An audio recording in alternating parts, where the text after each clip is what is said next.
I feel like we say this every time, but it's been a while. Not that long, if you ask me.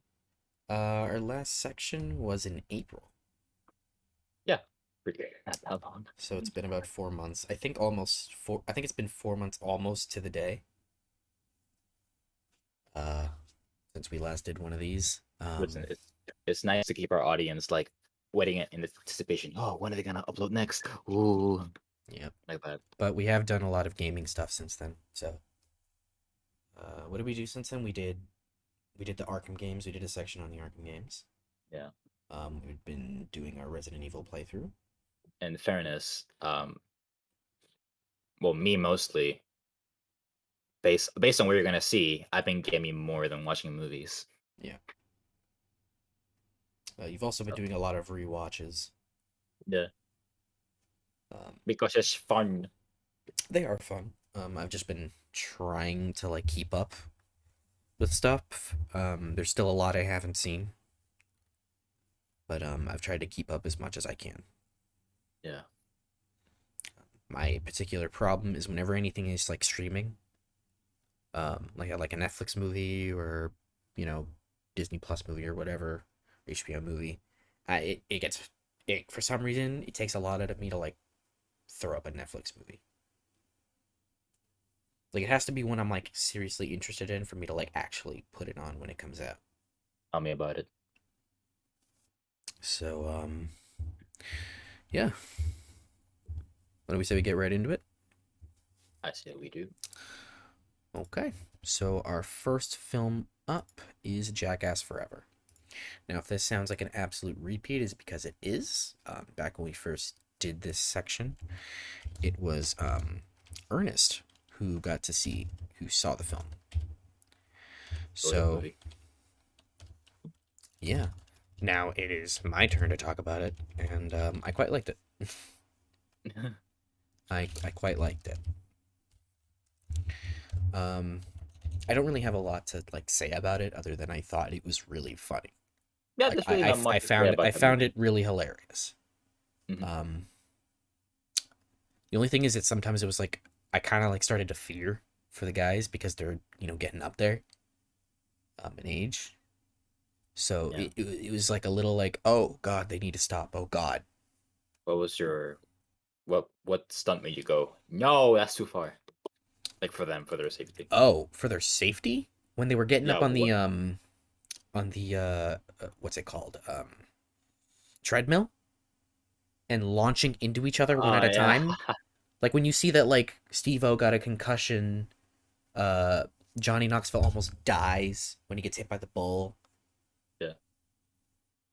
Like the fact that the movie like stopped to make me go like, are we about to see fucking Johnny Knoxville die? Hmm. But no. That was like kind of the stuff where it's like, oh my god, they need to like not right now. Uh, I was for those ones. I was like, yes, Jackass. They usually do that, but like the one that really fucking got me was the pogo stick one. Yeah. That one made me go. He's yeah. Oh, As he I was said, on his balls, was it? yeah.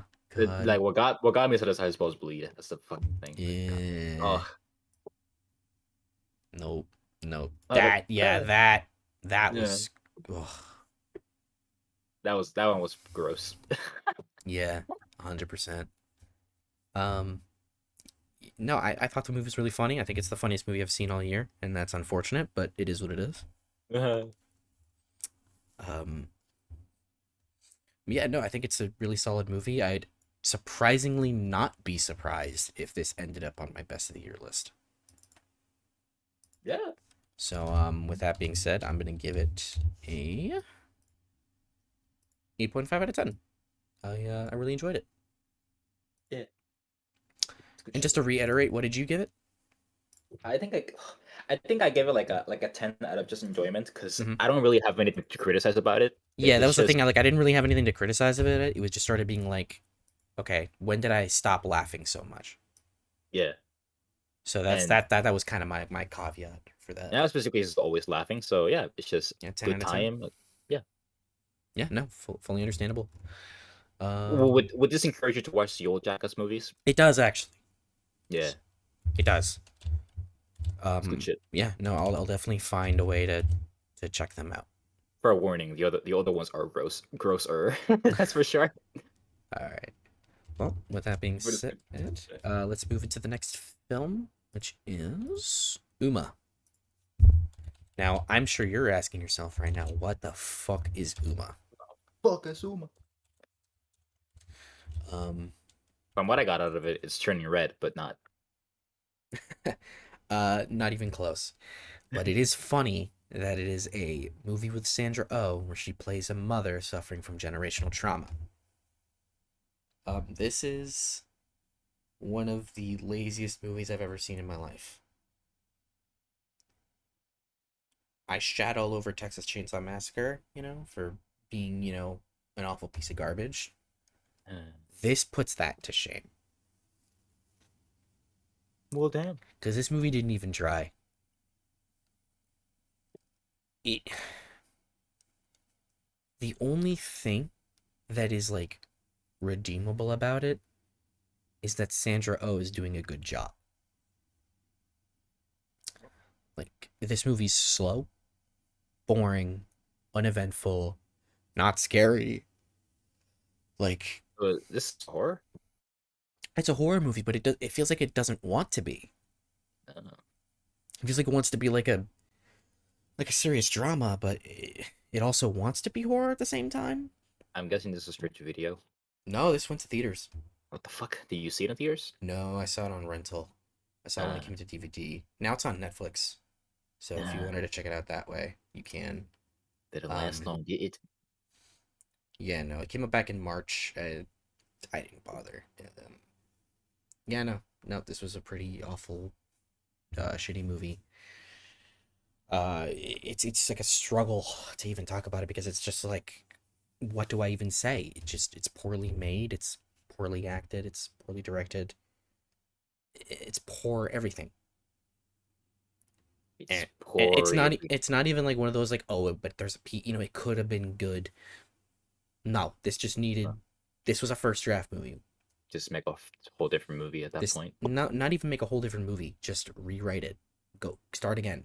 Don't go forward. Do not Yeah, press go. it's gonna make a whole different Rewrite movie. write a new script because you need to go back to the drawing board with this one because it just you needed another draft or two, to really like focus on what it is you were trying to say. So, that being said, me shitting all over it, I am going to have to give this a very honest 1 out of 10. Shit. This was very, very bad. So, yeah, watch it if you want, but Watch it, but we warned you. You will be bored. you will fall asleep. Right, with that one turns into X. So, in stark contrast to what I said about Uma, I really, really liked this movie. I'd arguably say I loved it. This is a pretty unique, Yeah. well made, well acted, well written, and especially well edited slasher. This is actually my introduction to the director Ty West, who I've heard left the horror genre for a while, but got his start in horror. This is an A24 movie, so you know what to expect with A24 movies. Do you really know twists without the A24 movies? Well, most people come to expect to not understand it. um, to the complete contrary, X is incredibly straightforward. It says what it wants to say with no subtlety, gets it over and done with. It's the poster says that's dying to show you a good time. The movie's just trying to give you an entertaining experience. And with that, I would say absolutely it just 100% worked on nearly every level. Um, the only thing is the film's subject matter, with it being about pornography. Um, in the 70s, also, I should add. In the 70s. It is a period piece. You just kind of have to, you know what you're getting into. If that stuff makes you uncomfortable or, kind of is off putting to you, don't watch it, you know? Pussy. Um, Yeah. but if you're interested in seeing a completely new take on a slasher, 100% give X a shot. I think it's a pretty fantastic film. I think it's guaranteed a spot in my top 10 at the end of the year. Like, actually guaranteed. Yeah, the only problem I could think, like, of actual like, criticism, like what I could say, it doesn't quite work. I think the characterization is a little one note Ooh.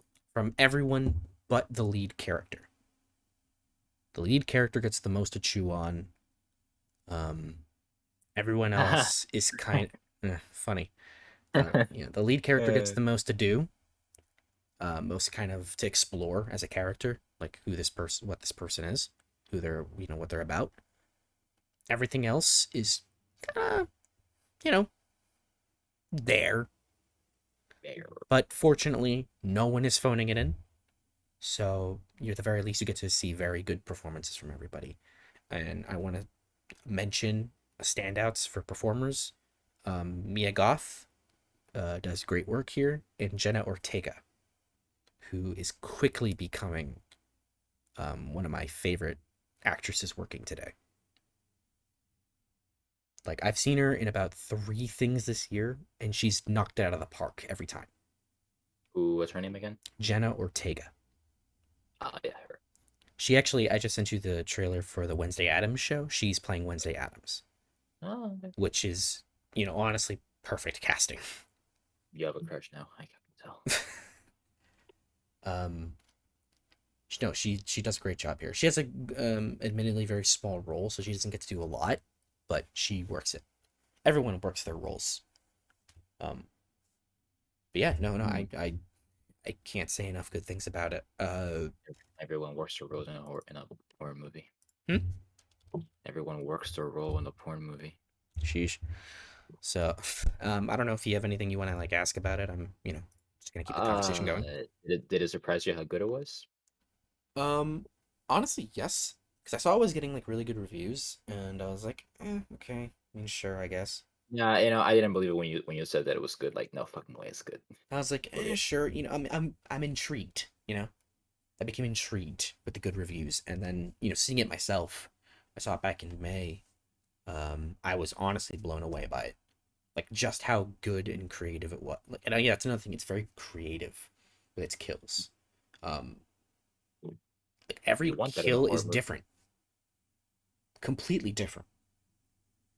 Like I don't think they never reuse the same method of kill once. And for it being a very low budget movie, it gets away with a lot, surprisingly. Well, that's good. If you low budget and you have restrictions or like limitations, you can probably make the best out of Yeah, this movie. it all takes place in one setting. So they literally, it's in one place. They don't go anywhere else.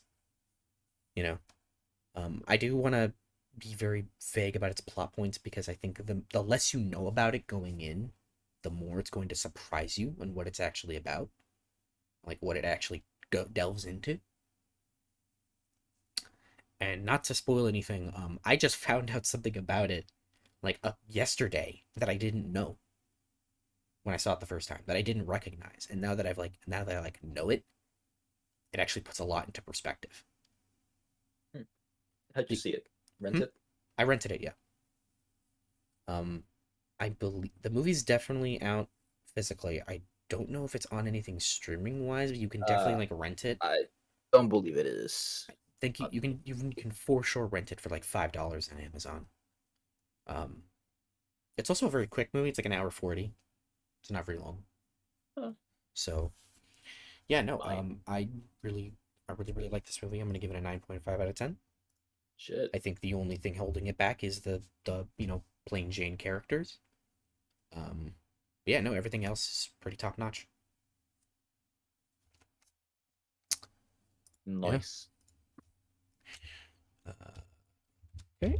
And with that, move on to the next film, which is The Lost City. I actually watched this last week. Uh, So this is actually a fairly new, fresh movie, I guess, in my head. Um, but yeah, I remember. I think we saw the trailer for this. What did we see? Was it Batman that we saw this trailer? I believe so. Yeah, I think I lost my shit with that trailer. yeah. I will say that trailer is funnier than the actual movie. Oh, It doesn't give the best jokes away. I I will be upfront with that. Um, yet the Lost City, unfortunately, is a pretty generic comedy. ow. Um, I think what it absolutely needs to nail, it does well, which is the chemistry between Sandra Bullock and Channing Tatum. Oh, that's good. That's very good. They work very well together. I will, there's at least you can rest your soul on that one. They do have great chemistry. They work very well together. And I think there's a lot of like interesting things they kind of have to say about like, you know, what an author owes its audience, you know, and how Yeah. like, you're like what an author's own perception of their work can influence or be completely opposite to what their audience perceives it as. That's like some kind of interesting stuff they can talk about, but like other than that, it is pretty like standard comedy fare, romantic comedy. The very least, it's a decent adventure. Um, it's not anything that's gonna blow your socks off, but I will, as a giant positive, to wave at the movies, you know, um, to give it, it's a better adventure movie than Uncharted ever would hope to be, Oh, that's really sad. which is really sad, but also very good for the Lost City. Hmm. Um, yeah, no, there were a few jokes that like actually like pretty got me. There was a very surprising bit of violence that I wasn't expecting that made me look up what the movie was rated. It is PG-13, and they do something that got me very like I thought this movie was PG-13, that kind of Yeah. thing. I had to look it up. I was like, is this her? No, Was it it is like very PG-13. was it like one of those quick scenes that just go by like just No, boom. they hold on it for a solid like 5 minutes. Oh my god. Like it becomes a thing for a little bit. Um, don't expect much Brad Pitt. He's not in the movie very long. But he is very funny in the bits that he's in. So there's that. Daniel Radcliffe is surprisingly like he might be putting more effort than anyone else. I mean Daniel Radcliffe always No, he's a great actor, but yeah. like not that any of the actors in this movie are phoning it in, but like Daniel Radcliffe is trying harder than they are. Like there's a point in the movie where like he's supposed to be angry and it looks like his face is about to explode because there's just so much pink and veins and muscle popping. He's uh he's definitely gotten better since Harry Potter. Yeah, yeah, he has. I think he's a better actor now. Like you saw him improve as an actor throughout those movies. And I Yeah. think now he's just ever better than he's ever been. Was really bad in the first three movies. But yeah, no, I am glad to see him getting work. I hope he just gets more consistently good work. That yeah, I haven't seen him in a good movie in a while. Yeah, That's true. because Guns Akimbo was yeah. You saw Guns Akimbo, right? No, I thought you did with. I thought you did. you told me about it, but I never saw Oh, it. you might enjoy it. It's but it I don't know. Um, Maybe. maybe. But yeah, all in all, I think the Lost City is perfectly a-okay. Um, it's not winning any awards, but it gets right what it needs to. So at the very least, it is redeemable from that. So with that, I'm going to give it a 6.5 out of 10. Ooh. Uh, yeah, no, it's skirting by. Nice. Yep. Feel free, to add anything before we move on. I don't know. I just like the trailer when I liked it when Brad Pitt showed up. I lost my shit. It's so funny. It's just fucking funny seeing that man do anything silly. Yeah, I'm glad he's kind of opening up to being more silly in movies because he's really talented comedically. He is. It's probably because he's like a very handsome badass man. It's like just seeing him do some funny shit is like the best thing. Like my favorite parts about Once Upon a Time in Hollywood was just him being Being silly. being funny. Yeah. Great that shit. I love it. Being silly, yeah. All right. Silly Brad Pitt is just the best Brad Pitt. All right. Well, to move on to the next movie, Fantel. We talked about Harry Potter for a little bit. Here it is. Oh boy. Here's the payoff. I didn't see it. Obviously. Yeah. Why would I? So, um, I saw this. You know, if Fantastic Beasts: The Secrets of Dumbledore. Um. Yeah. Okay. Wow. All right. It's been a little bit since I saw it. Let me kind of like remember. So if you don't mind, actually, I'm just gonna pull up my review of it Oh, that I wrote because I think it perfectly sums up everything I had to say. go ahead. So if I go and pull that up real quick, I am just going to read it. So, all right. I said it's not good, just plainly. Its transgressions come from how it seems like everyone involved just slept through all processes of filmmaking here. David Yates desperately needs a new film to make because he's clearly been working in this world for what, 15 years now? He's lost his touch for it, so dear God, let him make something else. His direction here is so bland, even downright confusing at times, with things being in and out of focus in scenes where the camera is directing you to look somewhere, but that somewhere is out of focus, and the thing they don't want you to pay attention to is in focus. I don't understand the choices. And the editing here is a big problem. Cuts between shots forget continuity, so in one shot we see a character somewhere, and the next shot they've teleported to be near another character. And in the action beats, the editing is even more apparent. Rapid cuts galore. The film's biggest issue is the script. This time it's not completely written by J.K. Rowling, so she doesn't share the whole blame. The other writer, Steve Kloves, is at fault here as well. Granted, not everything is. He inherited the massive crimes of Grindelwald.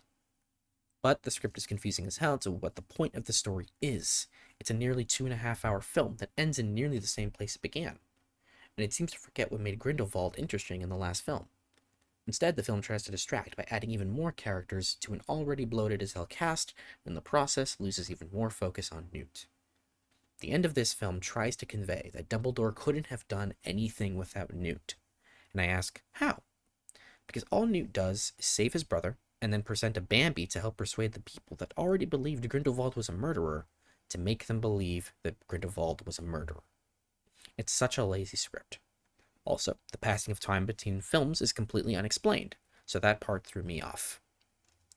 As for positives, the film moves at a brisk pace, and I wasn't ever bored. And the cast does what they can to breathe some life into this thing. Despite the bad script, there are nice moments throughout that add some enjoyment to the film, which is more than I can say about Crimes of Grindelwald. Dumbledore being in it more is a plus, and I like Jude Law in the role. But unfortunately, Mads Mikkelsen as Grindelwald is just boring. He inherited a role that Johnny Depp brought a lot to. Depp brought this charisma to it that almost kept your eyes glued to him. Mikkelsen just doesn't bring that quality. Instead, he just brings nothing. He doesn't do a lot in the film and feels like a completely different character than he was in the last film. Overall, this film is bad, but not egregiously bad like the last film.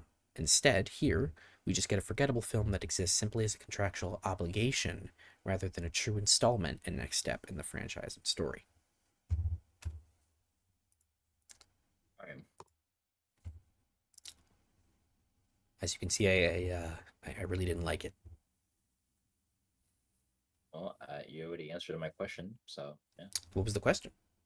If it was as bad or worse than uh Crimes the of first one, Grindelwald? yeah. No, it's not as bad as Crimes of Grindelwald. I mean, that's actually depending on who you ask kind of question. For me, like to set the stage, I'm not as big of a Harry Potter fan as I am like a Star Wars fan. But Crimes of Grindelwald like actually makes me furious, unlike The Last Jedi, Yeah. which is odd because I'm more passionate about Star Wars. But with Crimes of Grindelwald, I just hated it so much that it actually pissed me off more than like something like The Last Jedi would have. Mm. And for what it's worth, it is a worse movie. That's interesting. The Crimes of Grindelwald is a worse movie than Last Jedi is. Um,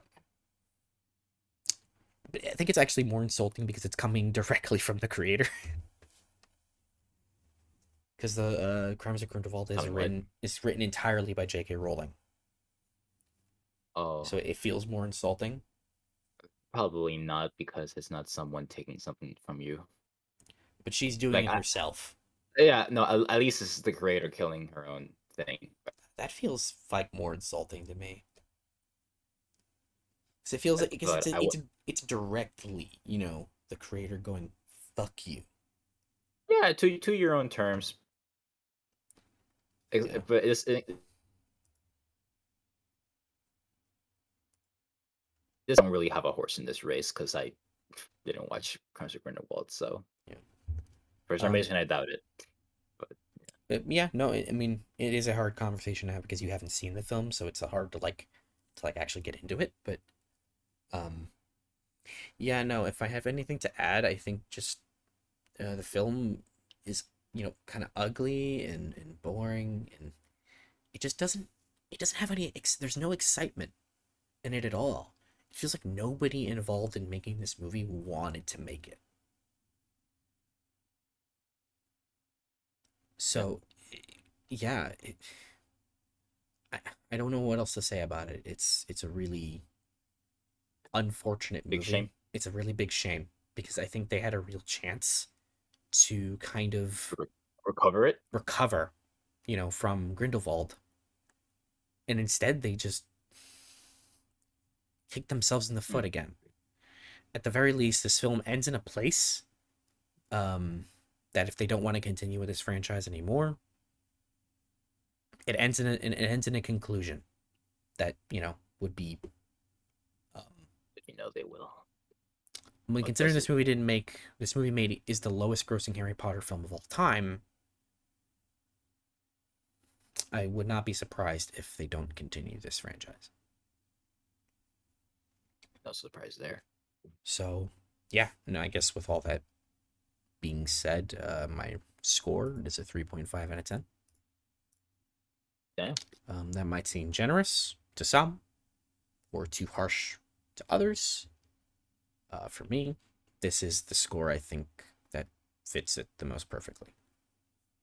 It's a really, really bad movie with occasional moments of niceness, or nicety.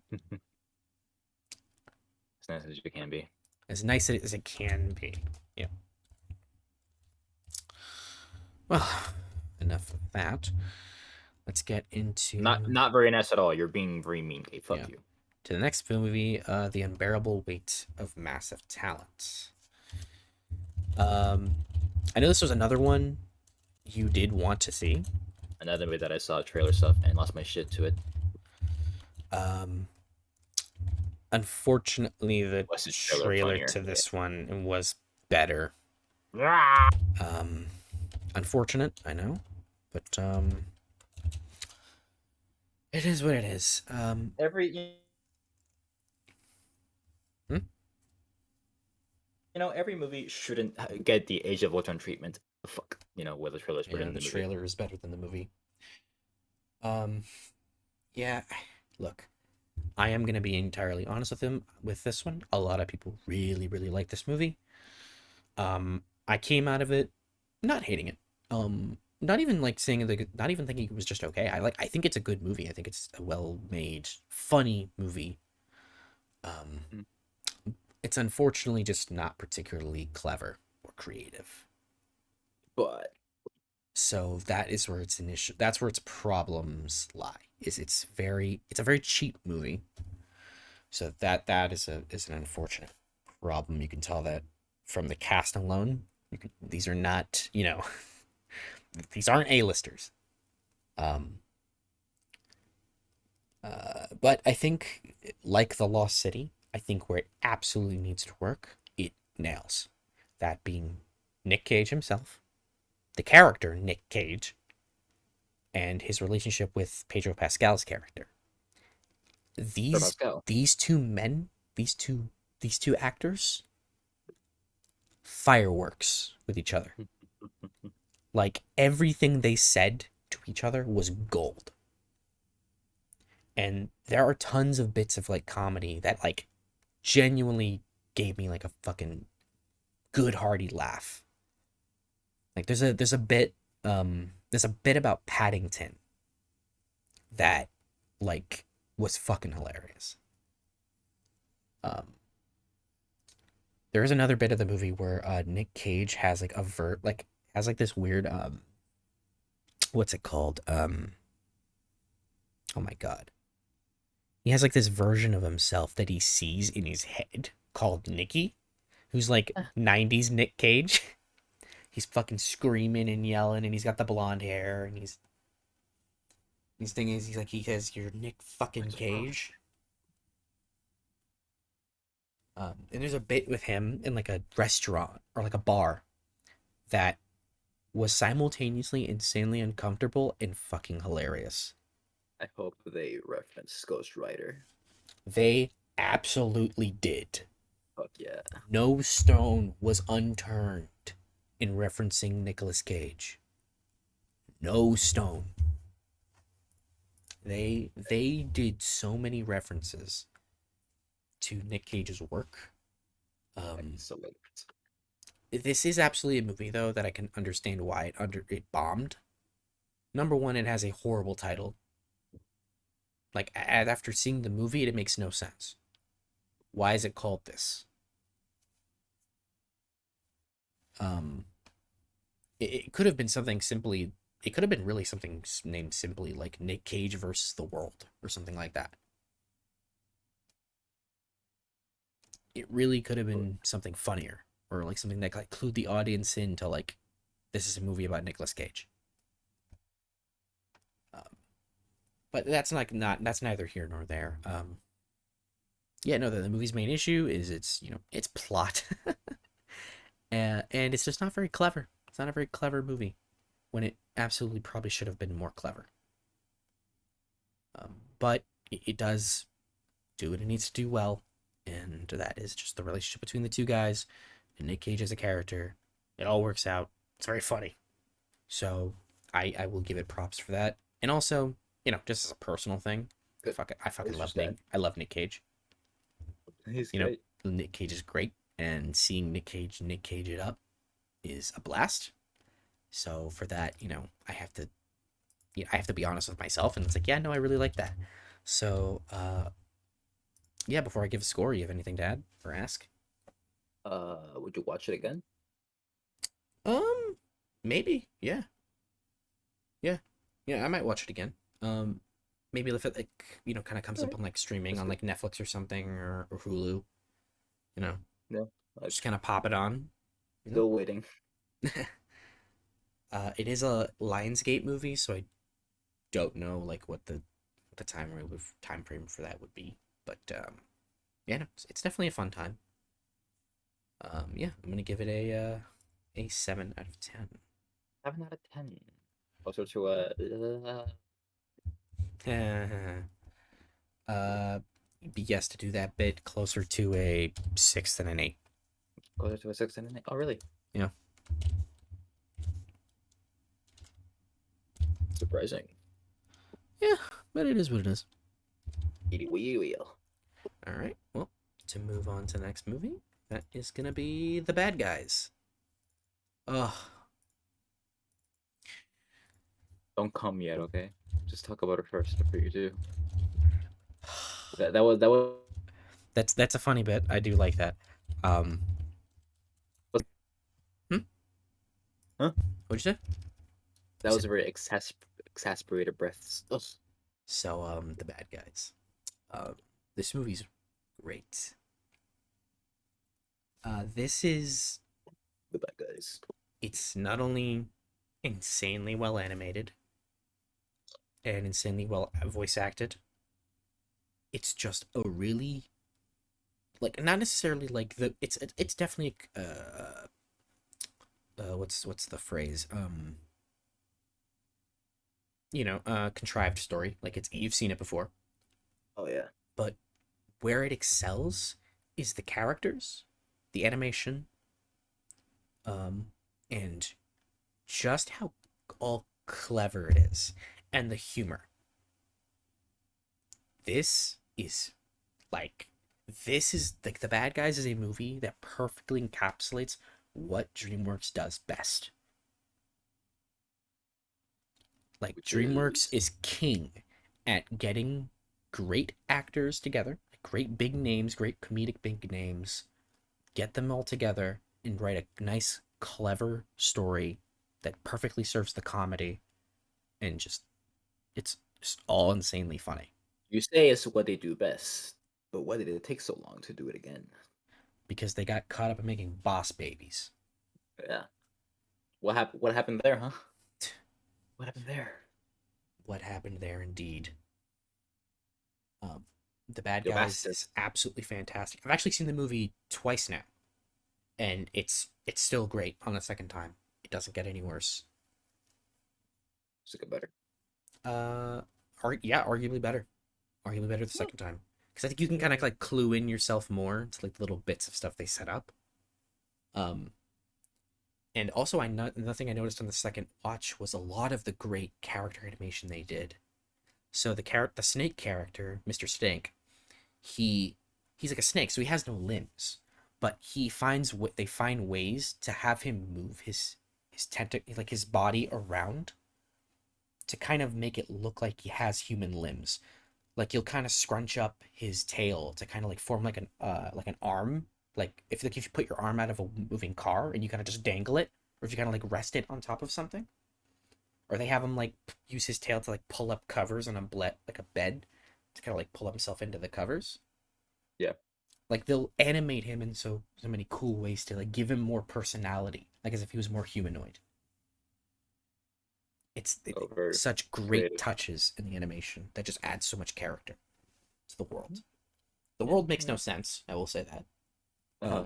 Don't go, but they don't care. They don't care. They don't have time to care. It's this movie's go go go go go joke after joke after joke after joke after plot point plot point plot point. They just keep going. They never take the time to even think about explaining why there's hamsters, there's guinea pigs in the world, but this guinea pig can talk and has money and like kind of runs the world, I guess. Why there's just some foxes, why the world is mostly humans, and then there's just these some animals. They take no There's time to explain it. oh, I But at the forgot there's humans in the movie. but like after a certain point, you don't care anymore. If you're the guy that's gonna question all of that throughout the entire movie, stop watching it. Go watch something else. It's like Promare. Like, yeah, the Yeah. world makes absolutely no sense. But if you're the guy that's gonna be there and do that, this isn't for you. You're not gonna have a good time. Like if you're gonna get caught up in that, sorry, this movie doesn't care about that. It wants you to have a good time. Wants you to have wants you to laugh, and it wants you to be invested in the characters, and you absolutely are the entire way through. I wish I saw this in a theater. You're a coward.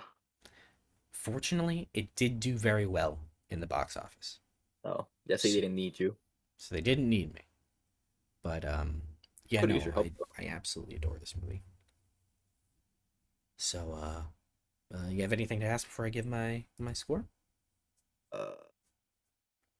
In a tier, like a ranking list. Well, that'd be too much effort. All right, let's say there's like best DreamWorks, middle DreamWorks, good middle DreamWorks, and then bottom DreamWorks. Where would you put it? This goes towards the top. Like not like All right, top tier DreamWorks, but it is in that like it's in like that it's just category with like Shrek and Kung Fu Panda. It is in that like good high tier, DreamWorks. mhm, like So threading the top 10. yeah, threading like top 10. It's definitely top 15, threading top 10. Nice, nice. Yeah. I highly recommend this. It's on Peacock, I believe. It's still on Peacock, right? Yeah, Yeah. Check it's this not. out. Check this out when you can. It's a brilliant movie. Yeah, I'm gonna give it an 8 out of 10. I know I sucked its dick for forever, but it does have issues with its plot structure. It's predictable, very contrived. You've seen it all before.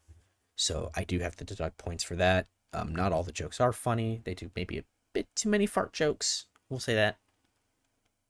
Um, but there's a lot of great mile a minute humor, and I just have an absolutely wonderful time with it. 2 or 3 is already too many for jokes. Yeah, right. They do at least like 5 or 10. Like Oh my god, it's way too many. it's overbearing. Oh my Now god. I will say the the scale of like funny fart jokes and not funny. It doesn't fully balance, but it's a little under 50-50. It stinks. It literally smells outside of the room. The more the jokes don't land. Yeah. It's like, oh damn, jeez, Yeah. fuck. It's funny I because gotta like go. most of the jokes that don't work are the fart jokes. Like there's the jokes that don't work. Yeah, some of them don't work, but the ones that like really don't work are the fart jokes. Yeah, my room's stinking right now because of how it didn't land. Shit. But Oh damn. everything else, pretty solid. I will not argue with that. Yeah, no, great film, great film. Absolutely I happy I thought we saw were it. at the point. I thought we were at a point where we didn't need any more fudge jokes in this world. What We the really fuck? don't need more fart jokes, We but we we know that Shrek 1 and 2 are the ones that did it the best. No one else can do it the best ever again. they really want to keep getting this fart jokes Stop done. trying. Stop trying. Mario, don't do fart jokes, please. Oh, they're gonna do fart jokes. All right, Shit. all right. Well, with that being done, we move on to the next movie, which is The Northman. Another Peacock movie. Another movie you can watch on Peacock. Uh, so I'm gonna slob all over this one too. Yeah. Let's get right to the chase. This movie's fantastic. Dry tongue at this point for you. It is like it's epic. It's beautiful. It's insanely well acted and directed. Really, really well edited, put together. Um, I think if I were to criticize anything about it, it's that it's maybe too long. Movie's like, a bit over 2 hours, 10 minutes. Um, it Would you? probably didn't need to be that long. How much would you like cut out like 5 Um, minutes or yeah, 10? five, Like 10 minutes, yeah. I think 2 hours was perfect for the movie. I think anything over with it being over 2 hours, it does.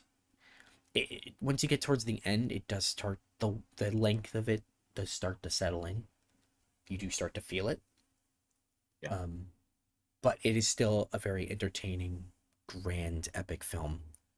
Um, and I think it's its brilliance comes from how simple it is.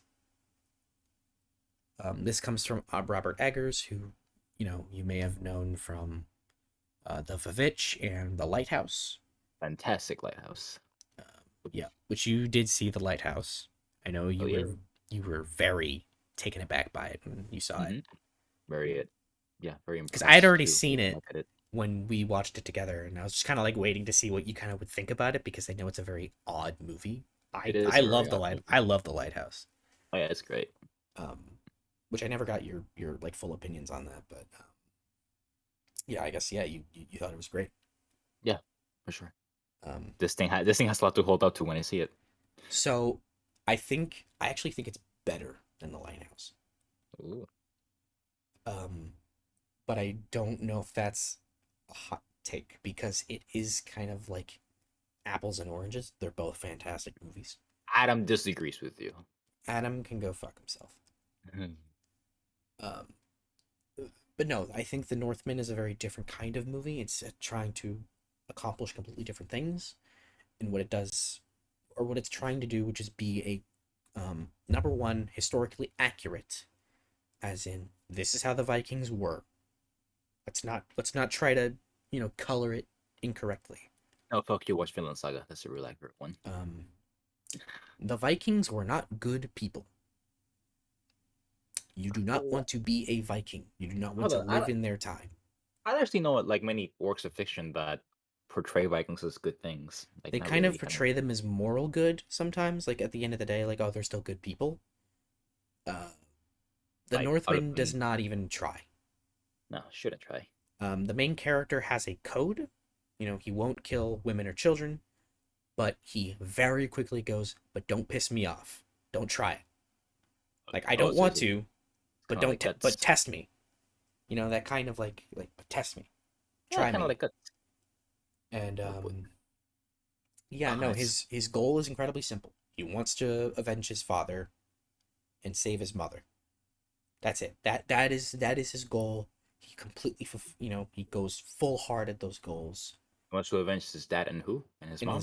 avenge his father, save his mother. Oh, okay, okay, okay. Yeah, That sounds like yeah, Saga. and it's a very simplistic story, effectively told.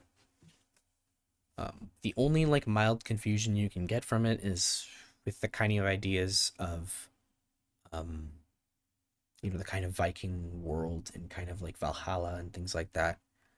If you're not already seated in that lore, if you don't already have an inkling of what that's about, It you is might Norse, find yeah. it's Norse, very Norse. Right. Everyone has a Norse accent. Norse is always like cool. Yeah, Norse is Looks great. cool. The movie's very gray, very muddy, very dirty. Um, they don't try to hide it. The movie's also very, very violent, very grisly.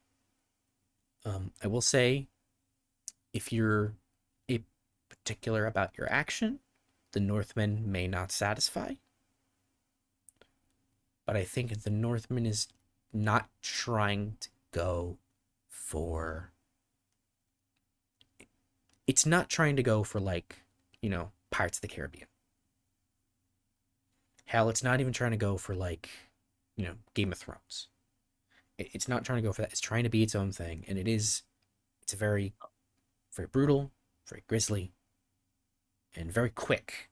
Well, not many talk about Game of Thrones when you think of action. But like the kind of like violence, you know what I mean? Oh, would you say which is more violent, this or the Northman or Game of Thrones? Game of Thrones. Yeah. But the Oh, so it's Northman is not far from the tree. all right. Performances are stellar all around. This is arguably the best of Alexander. Like out of everything I've seen from Alexander Skarsgård, this is probably the best I've ever seen him.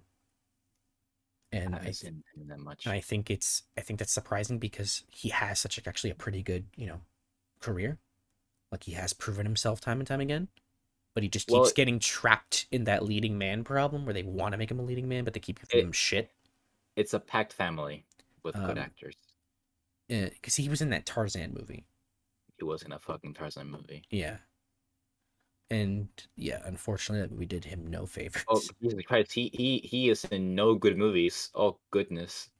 Um, but this Remember this Battleship? he was in that, was he? Mm-hmm. Yeah. But no, The Northman is absolutely fantastic. Um, I would 100% recommend.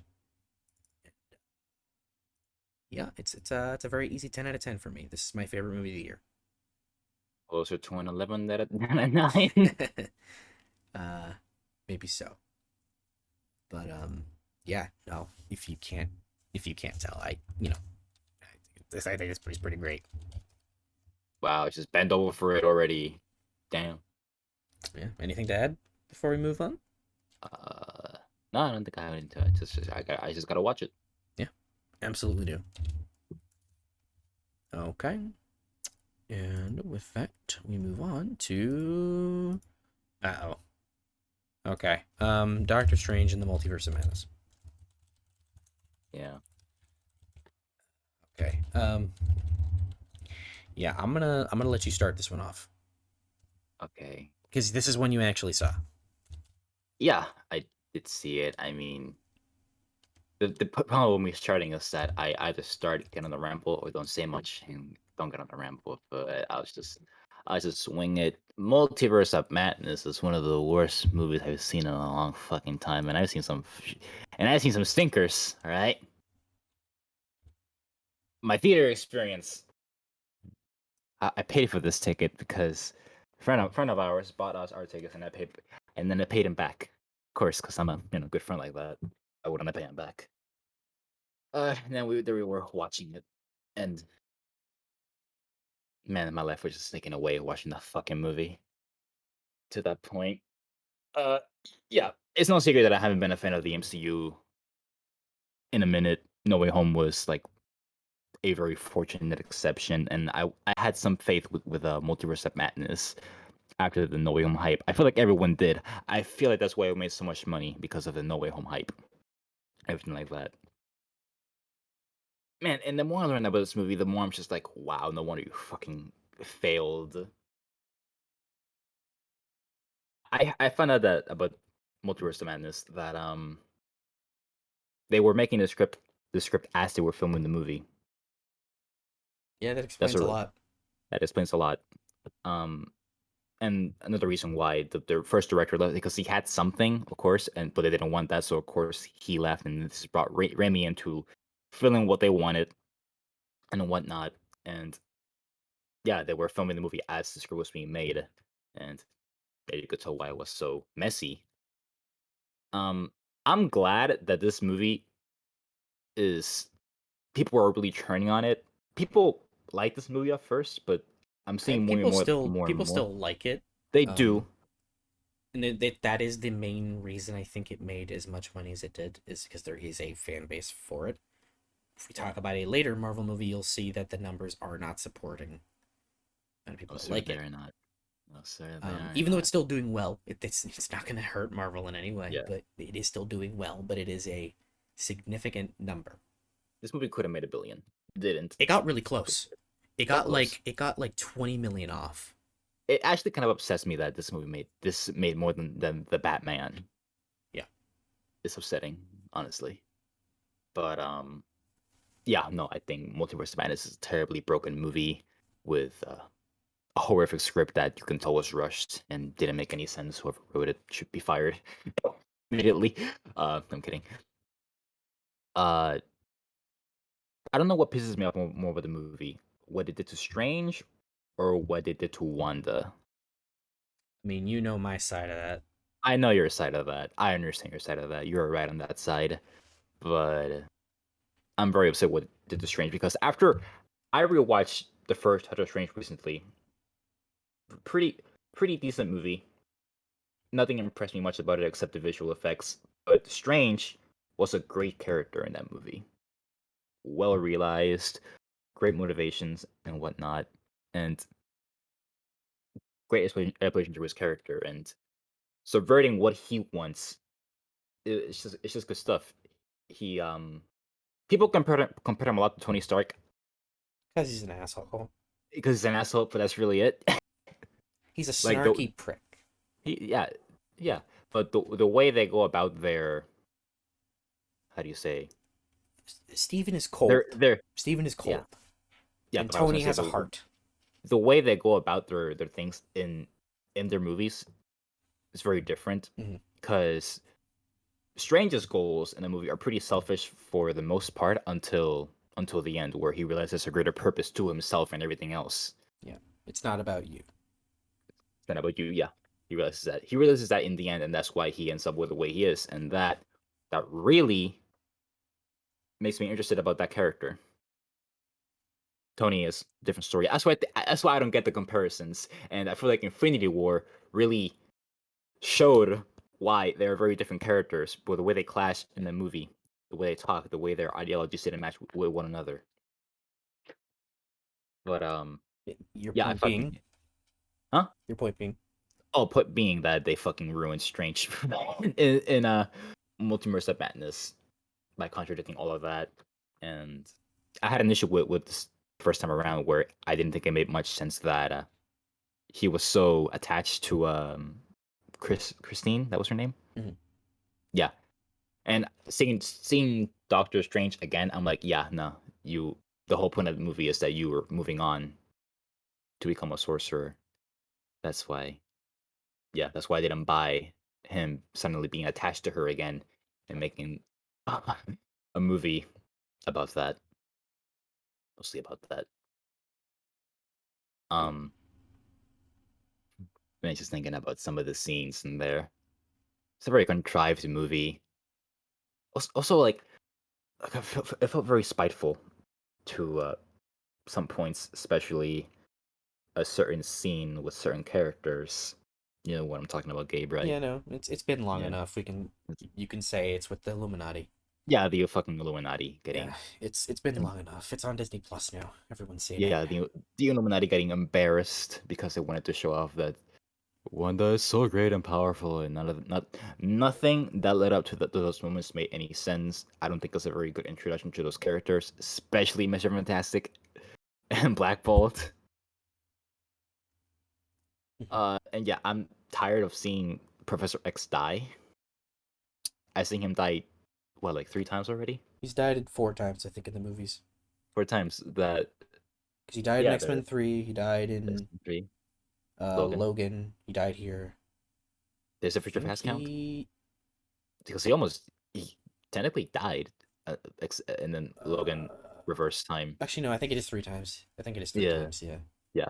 And I'm already tired of it. Yeah. Goddamn, make a stop. Yeah. Yeah, Um. Yeah. I guess to echo, I kind of have to echo a lot of what you said. This movie really disappointed me, but I think I definitely appreciated it more than you did. But I think we kind of agree to disagree is where we wow, this is a weird sentence. Where we disagree, um, we probably agree more. neither of us think the movie is good. That's for Neither of sure. us think the movie's good. Um, but I think I definitely appreciated it more than you.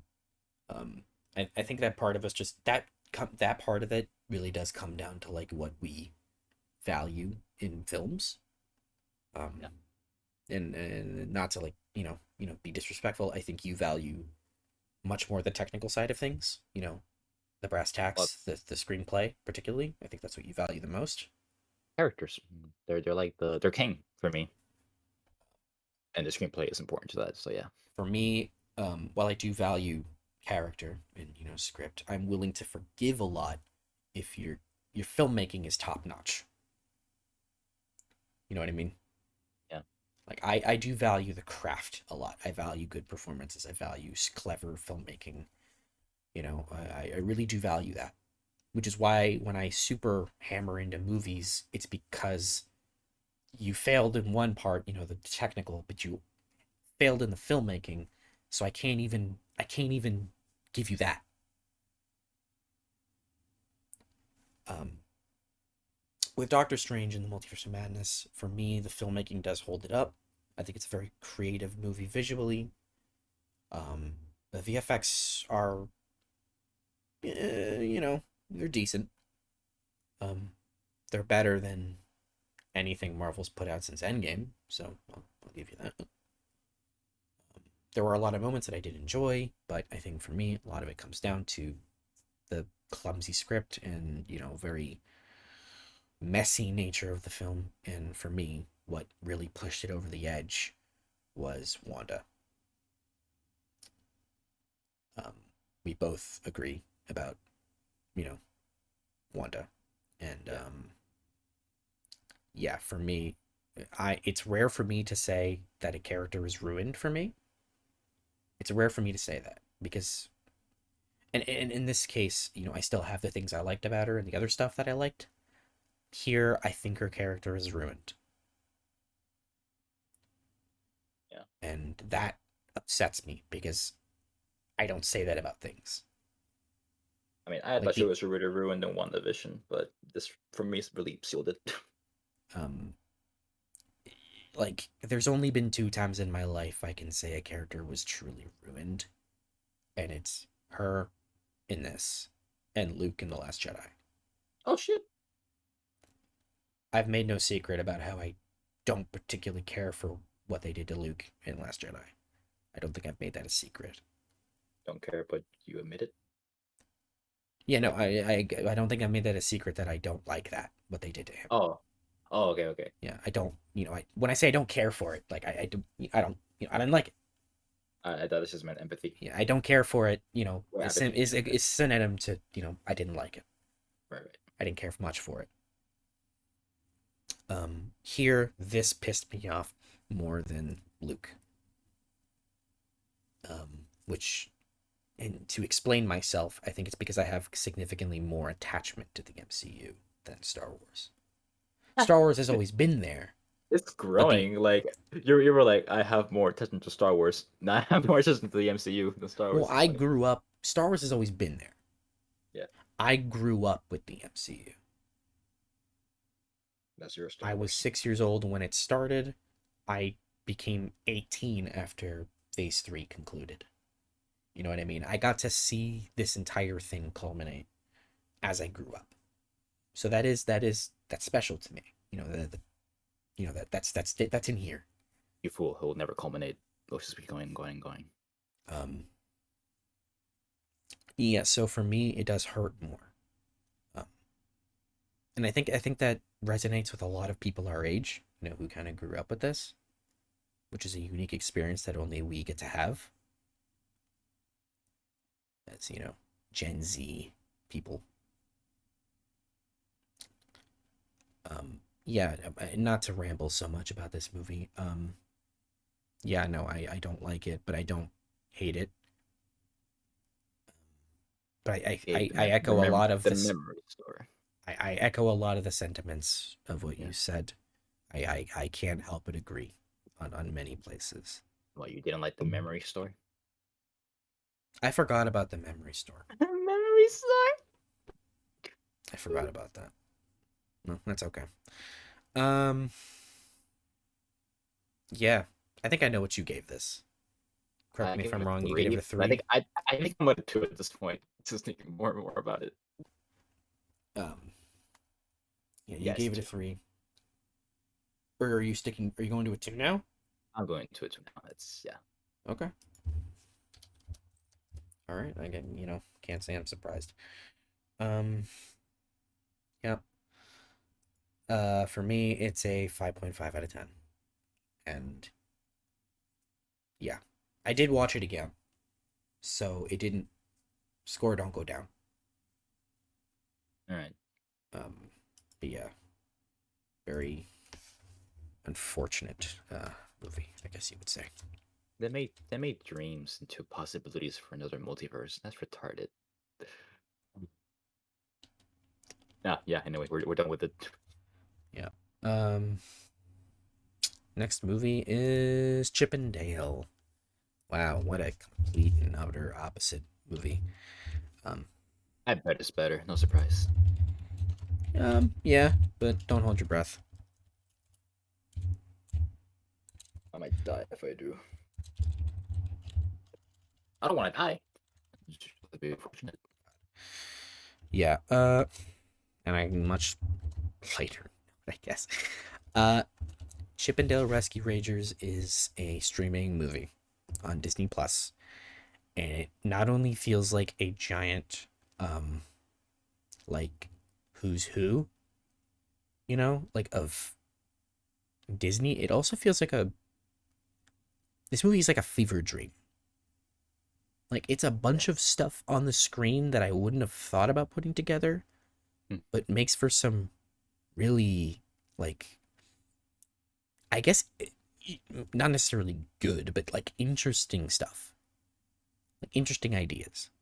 Like, um, I wow, why am I having trouble talking about this? Because I'm trying to like skirt around the obvious comparison, which is Space Jam, particularly Space Jam 2. A lot of people compare this to Space Jam 2 because it's a lot of just like the thing that you know. You know what I mean? Yeah. Um, Chip and Dale is no surprise a better movie than Space Jam 2. But Space Jam 2 is one of those like, how the fuck did they make a movie this bad? Chip and Dale is more of a, oh, you could have actually done better with that. Like after, like you put the effort to make at the very least funny and creative movie, but you did kind of the bare minimum. As a mystery, it's not particularly good. As you know, as a comedy, Yes. it works mostly as a comedy. Animation is an interesting bit Ah, because uh because Chip is 2D, like classic 2D animation, while Dale is in full CGI. And it does make for a weird, like, kind of, like, you kind of have to get used to it, like how the animation works in the movie, because it's like so many different styles of animation in one movie. Like that there's a sure was the joke, right? there That no that's part of was like the joke, because like the bit, the understand, like how the world works is that it's like it's cartoon characters of all different sorts living in the same world. So you have like claymation characters, CGI characters, um, all sorts of stuff like that. And they make jokes about like how classic cartoon characters getting the CGI surgery. Dale got CGI surgery, and there's a joke about Baloo. Like they have the Baloo from the Jungle Book remake pop out, and it's Baloo from like the '60s Baloo, but he yeah. looks like the one from the 2016 movie. There's a really out of body Seth Rogen joke where like every CG character that Seth Rogen ever played shows up in one spot and they all do the laugh. Like I'm talking fucking Pumbaa from The Lion King, That's the kind of making man, me. the mantis from Kung Fu Panda, That sounds kind of funny, and actually. I I'm not think gonna lie. even Bob from Monsters vs Aliens, Yeah. and Ugly Sonic is an integral character to the story. I saw a clip of Ugly Sonic. Actually, pretty funny. I'm not even gonna lie. Like, what's funny about that is how they didn't get permission to use that. They didn't. They didn't. Did they They get kind of sued or just like something? said, it's funny, fuck it, we're gonna do it and deal with the consequences later. And Disney approved it. Oh, Eventually they were, okay with it. Paramount was like, yeah, right. I whatever. forgot. Sonic is in like Sonic's Paramount, right? Yeah, Sonic's Paramount. Um, but yeah, no, it's all things in considered, it's okay. It's okay. Um, yeah, it's not gonna it's gonna blow your socks off. I know a lot of people really didn't like it. Part of that is because of the humor. And that's perfectly understandable. I can totally. It's completely understandable and valid if somebody walks away from this going, yeah, I just didn't think that was funny. Perfectly fine. I get that.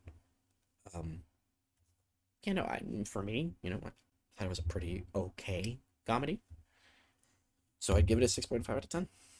Hey, Yeah. nice. Um, they do have a tease at the end of the movie to Darkwing Duck, but like Oh, the next step being doing Darkwing Duck, and I think Disney's a group of cowards if they don't do that.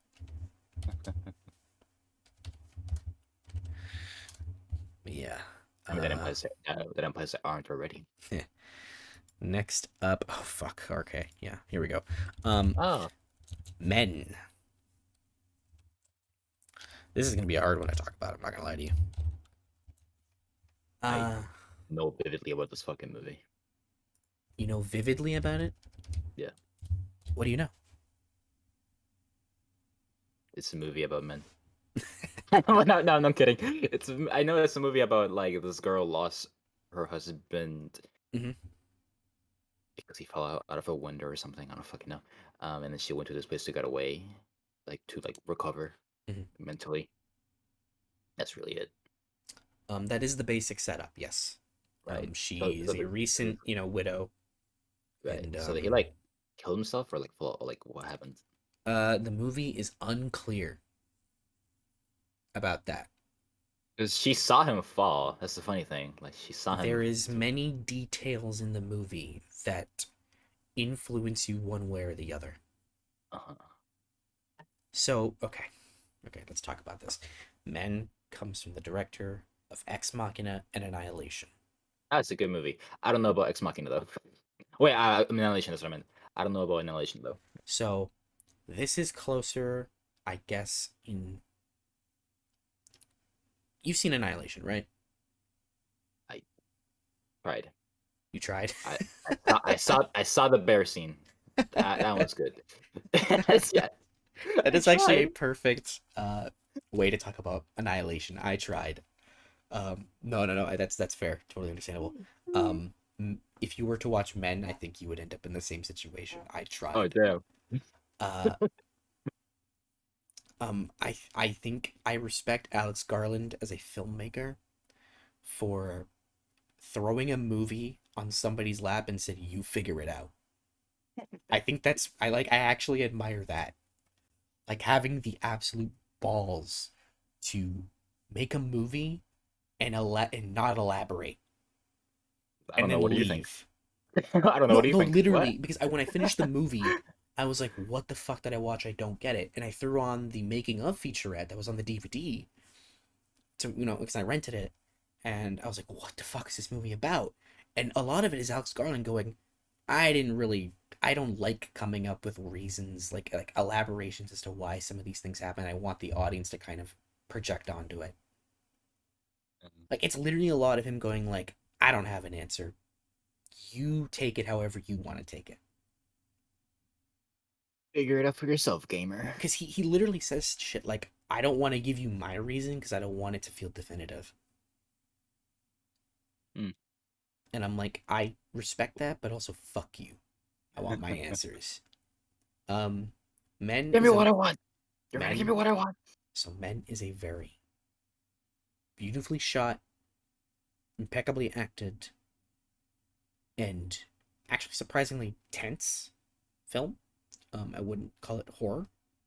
Yeah. If I were to call it anything, I'd call it. I mean, if I were to keep it in the branch of horror, I would say it's absolutely psychological horror.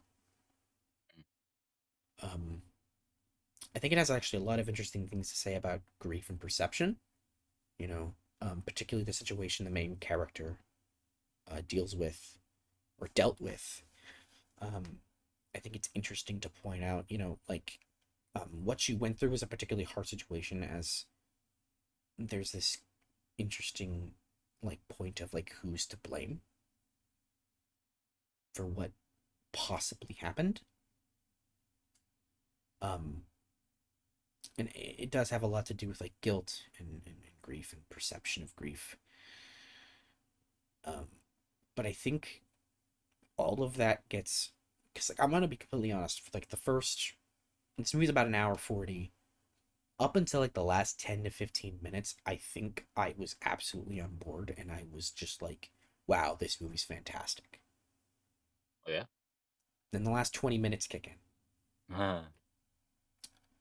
and it was not only a never-ending series of me hiding under my blankets of how gross the imagery was and disturbing the imagery was. It was also me absolutely being confused. I genuinely had no idea what the fuck I was watching and what it had to do with anything.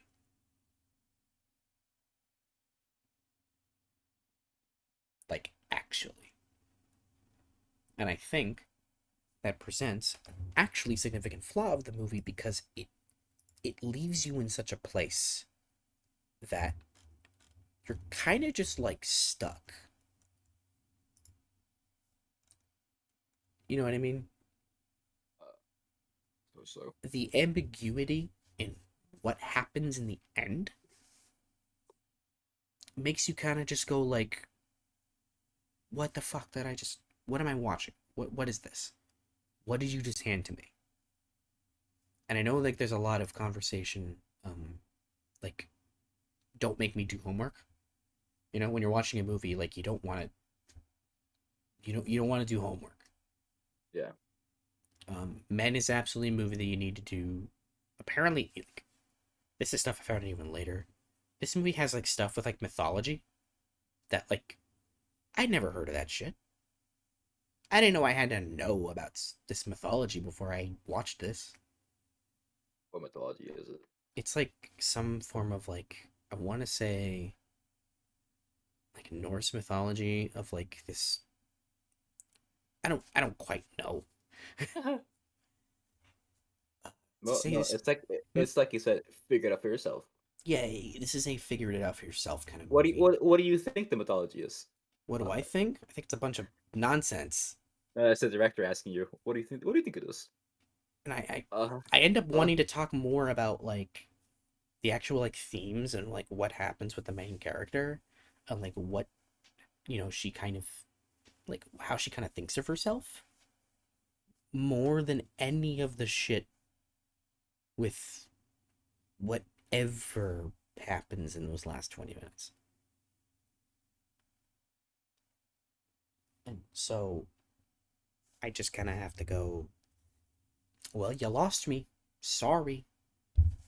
But I was on board for 90% of the time, which is really unfortunate because I was really, really liking it up until that point. So, yeah.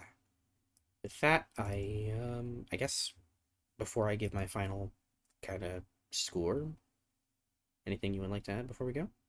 no, I don't think I would. I don't know. I saw Adam review this movie.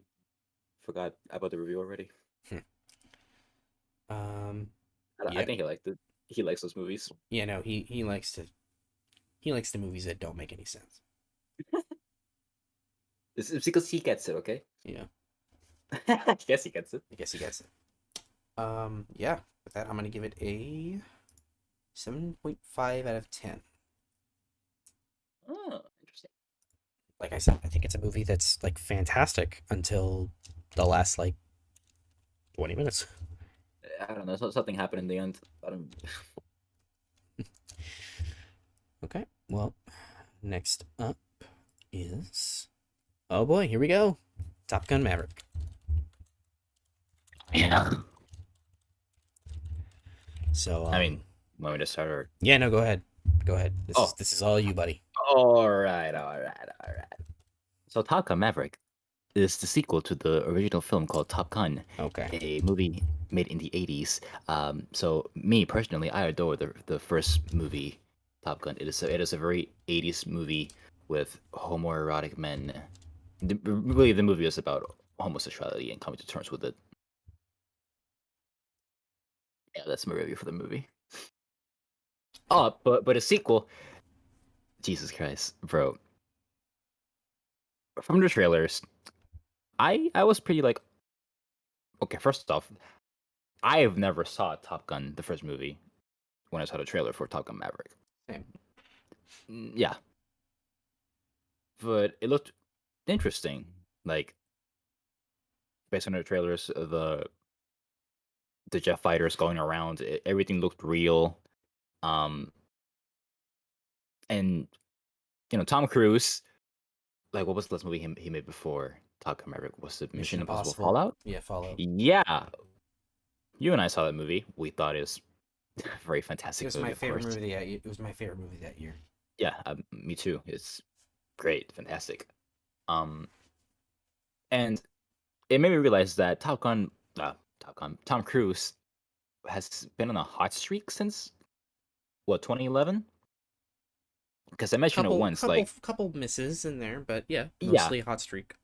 But told you like he's been on some of my favorite shit since 2011, and Top Gun Maverick basically continues that streak. Not only that, I think he's made probably his top three movies of all time, being Top Gun Maverick. Of his entire career. of his entire career, certainly. Because Top Gun Maverick is a very unique film with how it's made and what it means. Tom Cruise is the last action star remaining, or overall, just the He's the last last movie movie star. star. He's the He's the last last movie movie star. star Like left. there's arguably two other actors on the planet that could, you know, rival his title of the last movie star. But none are gonna rival his dedication to the To the craft. craft. To the craft. Maybe Yeah, only one other actor could rival that. maybe. But I don't see him flying jets, do I? No, I don't. Actually, are Tom we Cruise is thinking of the not. same person? Uh, who are you thinking of? I was thinking The Rock. Yeah, same. I was too. And But for the record, the other movie star is Will Smith. yeah, Will Smith was arguably the last movie star yeah. with But Tom Cruise. Like they were the last ones. at this point, I think Tom Cruise is not only a student of the game, but he is a master of the game. Well, he knows the ins and out. He made it Yeah, a point when he started working in the business that he was going to learn everything, so yeah. that And if acting didn't take off for him, he could still be in the business. I want to see this man direct now. Like I Honestly, do. same. I want to see him behind the camera.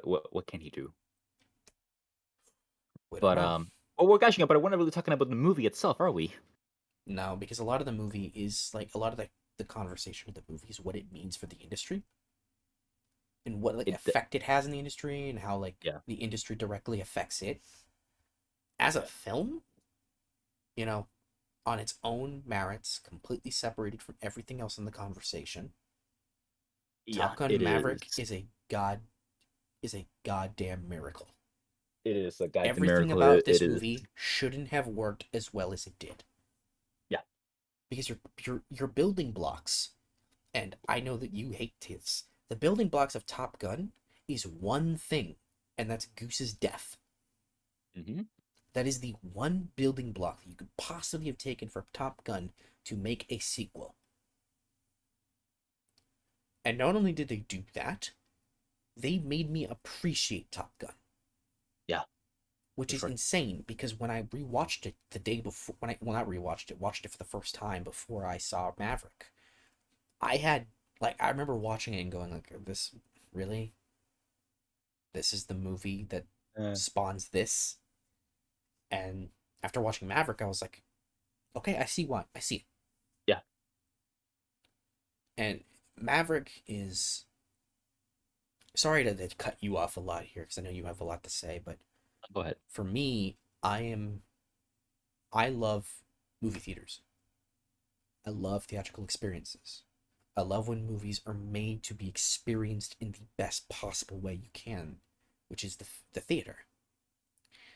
And there's only been two movies this summer, or yeah, this summer, that truly encapsulate what makes the theater experience special. And Top Gun Maverick was absolutely made to be seen in the biggest screen you could possibly see it in. Tell me about it. I've seen it 3 times in theaters. I I envy mean, you. only way to I see it. Only envy way to you. see it. But yeah, I I envy saw you. it. Yeah, I saw it in Neo cinemas. I saw it in a regular cinema, and I saw it in an AMC theater. Yeah. Uh, yeah. Unfortunately, it's not a cinema world anymore. I I could have gone full They force. just put it back in. I think. Oh, they did. Oh, fuck yeah. I think they just Uh, put it back in. might get back into it. But One last hurrah before it hits digital next week. oh, for sure. I'm gonna buy the shit out of that. No, I'm Uh, interested. They already announced the date for the Blu-ray, by the way, oh November yeah, 1st. Yeah. yeah, decent. Yeah, fuck yeah, yeah. Top Gun, Maverick is no, it is. It is one of the best movies I've seen, like of all time. It's generally really great. Like movie, movie itself, it's a lot of character in it, a lot of life in it. It has this style It's so which simple. very much is very simple, It's so which is simple. which brings me to me saying it has this style that really reminds me of the 80s movie. This is a very 80s movie in a modern setting, Mhm. or yeah, like that.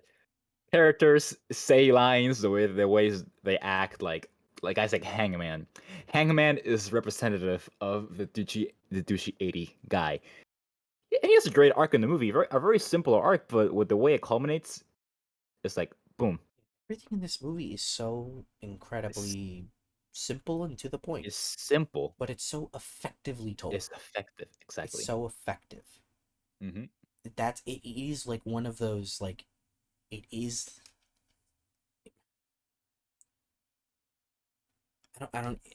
I have no words to describe just like how pleasant this is. I mean, Yeah. it's a summer movie. Like it is the definition of a summer blockbuster, feel good, patriotic movie.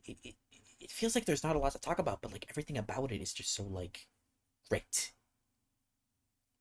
Yeah. Yeah, There's there's just the simplicity is I think a lot to the fact that you kind of the movie makers do kind of what you should do, and that's respect the original, and not only that, improve upon it. yeah.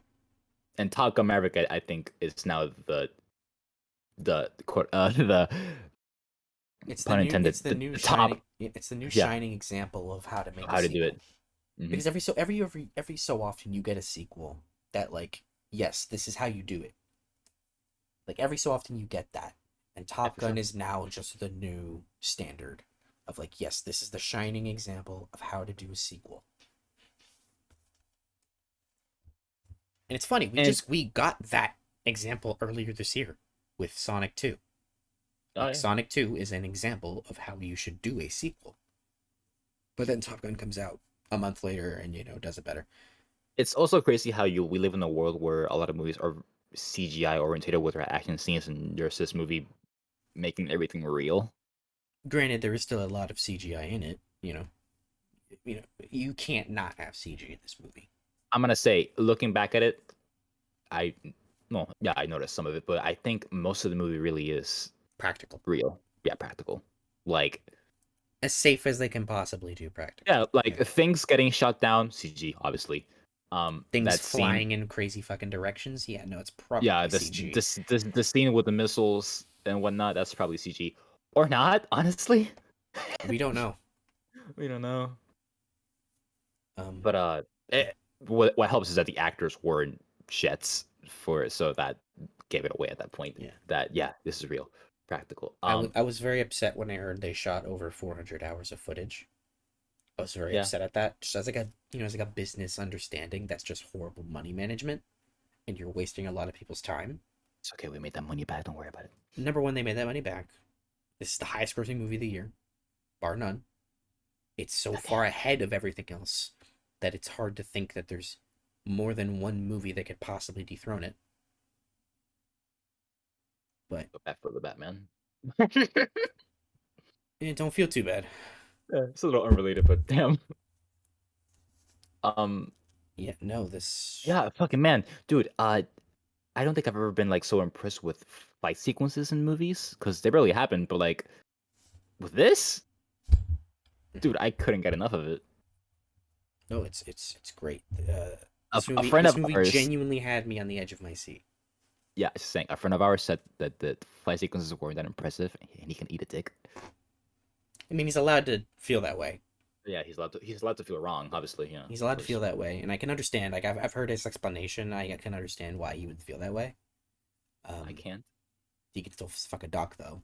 You can. Yeah. Um, And also, to be clear, he never said the movie was bad. I no, still think it's a good movie. Like he still does think that. But I think part of it is he's just not kind of into the kind of movie Top Gun is, which is perfectly valid. I don't. That's weird. He liked Doctor Strange, Multiverse of Madness. So I don't know what he likes at this point. He's a strange man. But I'm always impressed. Like the three times that I saw it, I was always very impressed with the final dogfight scene. Mm-hmm. It's very good, very creative, and shows off Maverick's skills as a fighter pilot while pitting him up against someone who is probably like almost just as good. Like that took me aback. The fact that they were fighting he was fighting another guy that was almost as good who could do crazy shit like him. And the intensity of that scene is added by the fact that Rooster was in the plane. So it's like, oh shit, god damn, what's gonna happen? But all good in the end. It's a very impressive dogfight. I think that's my favorite part of the whole film in terms of its action. Yeah, if you weren't into kind of the first two thirds, the last third is just so balls to the wall, like tension, Yeah. that most people who talked about it who weren't like big fans of the movie said that the third act was something to behold. Oh, for sure. Like they said, like if they didn't enjoy the first two thirds, but the last third really pulled it together. So that says a lot, right there. You said the soundtrack wasn't that great at first. Seeing it two more times, I'm like, yeah, it's a pretty good soundtrack. I gotta say. I don't think it's a bad soundtrack, but it doesn't stand out to me Yeah, no, I particularly. understand how you. Again, It looked I like think it's a good soundtrack, but it's not. Yeah, it's no, no. I I think was able to compared to find like the like Mission with Impossible like what they like the amount of composers they have on this thing, I would have expected a more. little more. Um, well, I managed to find the dogfight theme that they had. Hmm. I listen to it a lot now. Quite great. It's great film, Huh? great film. Yeah, for sure. Glad they held back on it. It's my favorite of the year, by the way, Hmm. easily. Um, yeah, I think we kind of both feel exactly the same. Yeah, no, Top Gun Maverick is a absolutely fantastic film. Just straight up fantastic film. I think it's you know I find it hard to say it's brilliant because it's so simple, but because it's so effectively told, I think that kind of pushes it Brilliant, above the edge brilliant, of yeah, like brilliant, fantastic. brilliant in its simplicity. Yeah, and so yeah, no, I have nothing else to kind of add. You've kind of said it Well, all. I think it's a I hold on. I was gonna say I think it's pretty funny that you and I were speechless walking out, yeah, and then I said that it was fucking fantastic. Can you agree? Like, oh my god. yeah. Because normally when we go see a movie together, we kind of talk about it on the way out. With this one, we just kind of like played it by ear. We're like, all right, how long are we gonna go with that without Yeah, absolutely gushing over it? we Like went to your car how and long then are we gonna go? And then we got to my car and we were just like fucking exploding. Um, and I want hey, to shout out don't say it like that. the director, Joseph Kaczynski, um, who is a director who I think has a very spotty track record, but when he hits, he fucking hits. Christopher McGuire also did the screenplay for the movie along with another McQuarrie, guy. he did the Yeah, story. McQuarrie. I thought he did the story treatment, not the Yeah, script. yeah. This he does. Yeah, I saw the credits again. The when the movie was on, it said Hmm. screenplay Christopher McQuarrie. I'm like, oh, that makes sense. Yeah, which he himself is not a spotless track record writer. No, but he's been killing it since 2015. Yeah, yeah, no, Like excited for the reckoning. yeah, God, yeah, no, this is a fantastic film. Yeah, And if the Northman didn't exist, this would be my favorite of the year. So I already know your score. So you want to throw it up? it's a 10 out of 10. Mm-hmm. But if it's possible, it would be an 11. Because fuck you. That's why. But yeah. And yeah, same thing. 10 out of 10. Brilliant film. Mhm. Glad we saw it in the best possible way we could. 3 times. I wish I saw it 3 times. Get fucked. Yeah. Oh You had to well. watch. You had to watch Jurassic World. Speaking of which, Jurassic World Dominion. Um, look. Uh, so I saw this by myself. Yeah, hurts, doesn't it? Uh, eh, Stinks, doesn't it? not Ugh. as much as you would think. So Jurassic World Dominion. Okay, I guess I should give my opinion on the other Jurassic World movies before I kind of, because I think that is like a genuine precursor to kind of my thought process going in. So Jurassic World, I think, is a bad movie, but it is a guilty pleasure of mine. I think it's dumb fun. I'm glad we're at that point. I've genuinely acknowledged throughout the years that I don't think Jurassic World is a good movie, but I have a fun time watching it. And I've seen it a few times. I've seen it like maybe 3 times, 4 times. Oh man. So it's still a fun movie for me. I still enjoy it for how dumb it is. Jurassic World Fallen Kingdom is a travesty.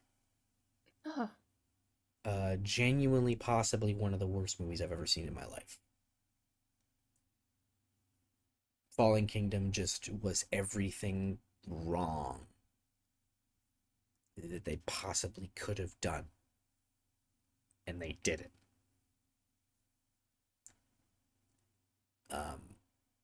Jurassic World Dominion, for a lot of people, is the worst one ever. And for me, I I plainly don't agree.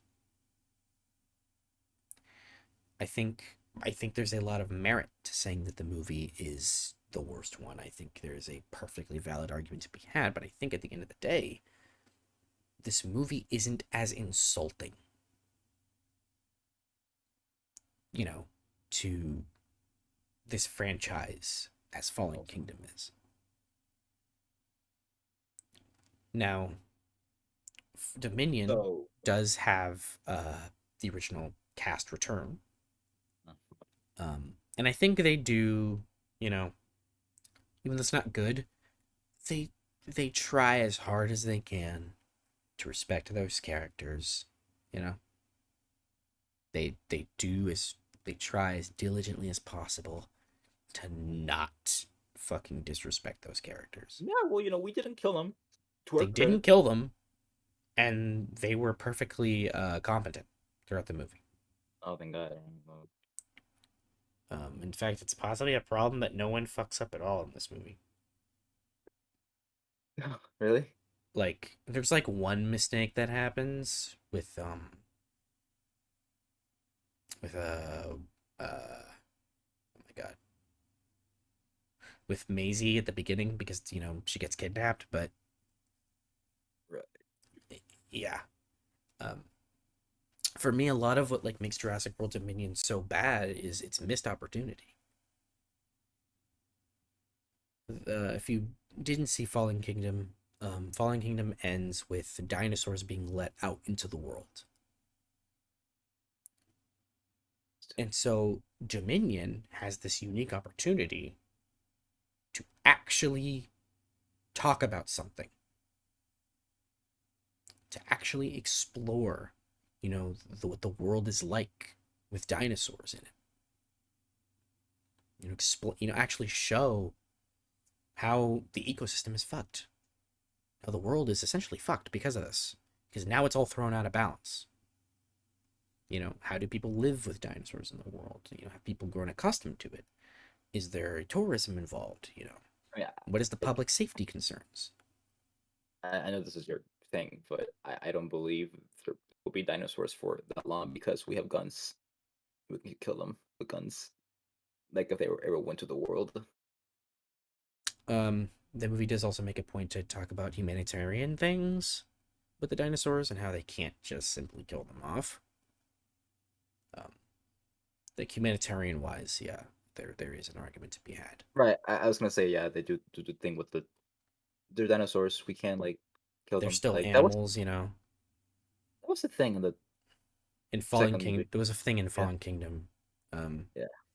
in three, that was like in the world in a like an implication of dinosaurs being in the open world. I think the humanitarian concern would be like a bigger talking point, which is why I bring that up. But all this is just theory and conception. We're already thinking harder about this movie than the writers did. In the Cristerio. No, no, no, no, no, no, no, no. So the movie has two writers, one being a woman of the name being, God help me, I have to find her name because she seemed to be the only person in that writer's room that had any sense.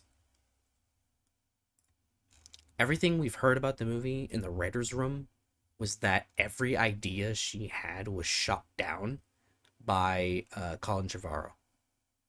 Right. Colin Terrell. There we go. That's the guy that I meant. Colin Trevorrow wanted to make a movie where dinosaurs were the same as bears, Is he retarded? and she wanted to make a movie that actually explored the idea of dinosaurs being in the open world and what that means for the world. She actually wanted to explore that, and Colin Trevorrow said, "But what if dinosaur hit another dinosaur?"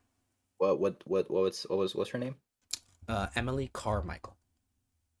What a name. Um, as a writer, I'm not entirely sure she could have pulled it off, considering looking at her credits, she made Pacific Rim Uprising. Um, Well, I tell you, that you love that movie. sure, but that being said, what I've heard about what she kind of went through in the writers' room, I do feel bad for her because she at least tried. You worry. And yeah, a lot of this movie, I brought it up, and I think if I were to read a bit of my review I did for it, I described the movie as I described the movie as the Fast and Furiousification of the Jurassic Park franchise. So waiting for that crossover. Okay. Um, Don't deny me that crossover. like there's a so remember in the Bourne Identity the shot of Jason Bourne jumping through the window and landing in the other window? Yeah. They do that with a Velociraptor. Why? Heaven knows. Well, did you think it was cool? No. When I first saw it, I was like, really? Um, I thought it was cool. yeah, the movie's completely nonsensical. You already knew that. The movie's plot is really dumb, but none of the acting is bad. Everyone is pulling their effort. The movie technically is sufficient, but it has the Rise of Skywalker problem, where like it's a good looking movie. I don't know where the artistic integrity is though. Like,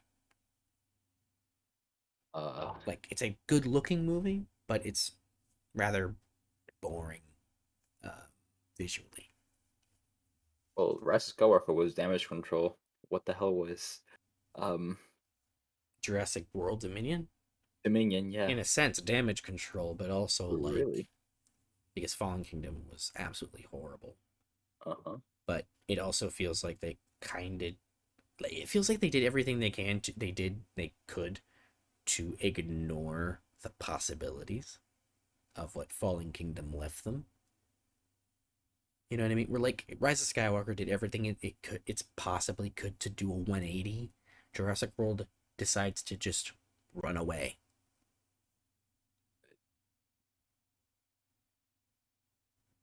Run away. Don't think about it.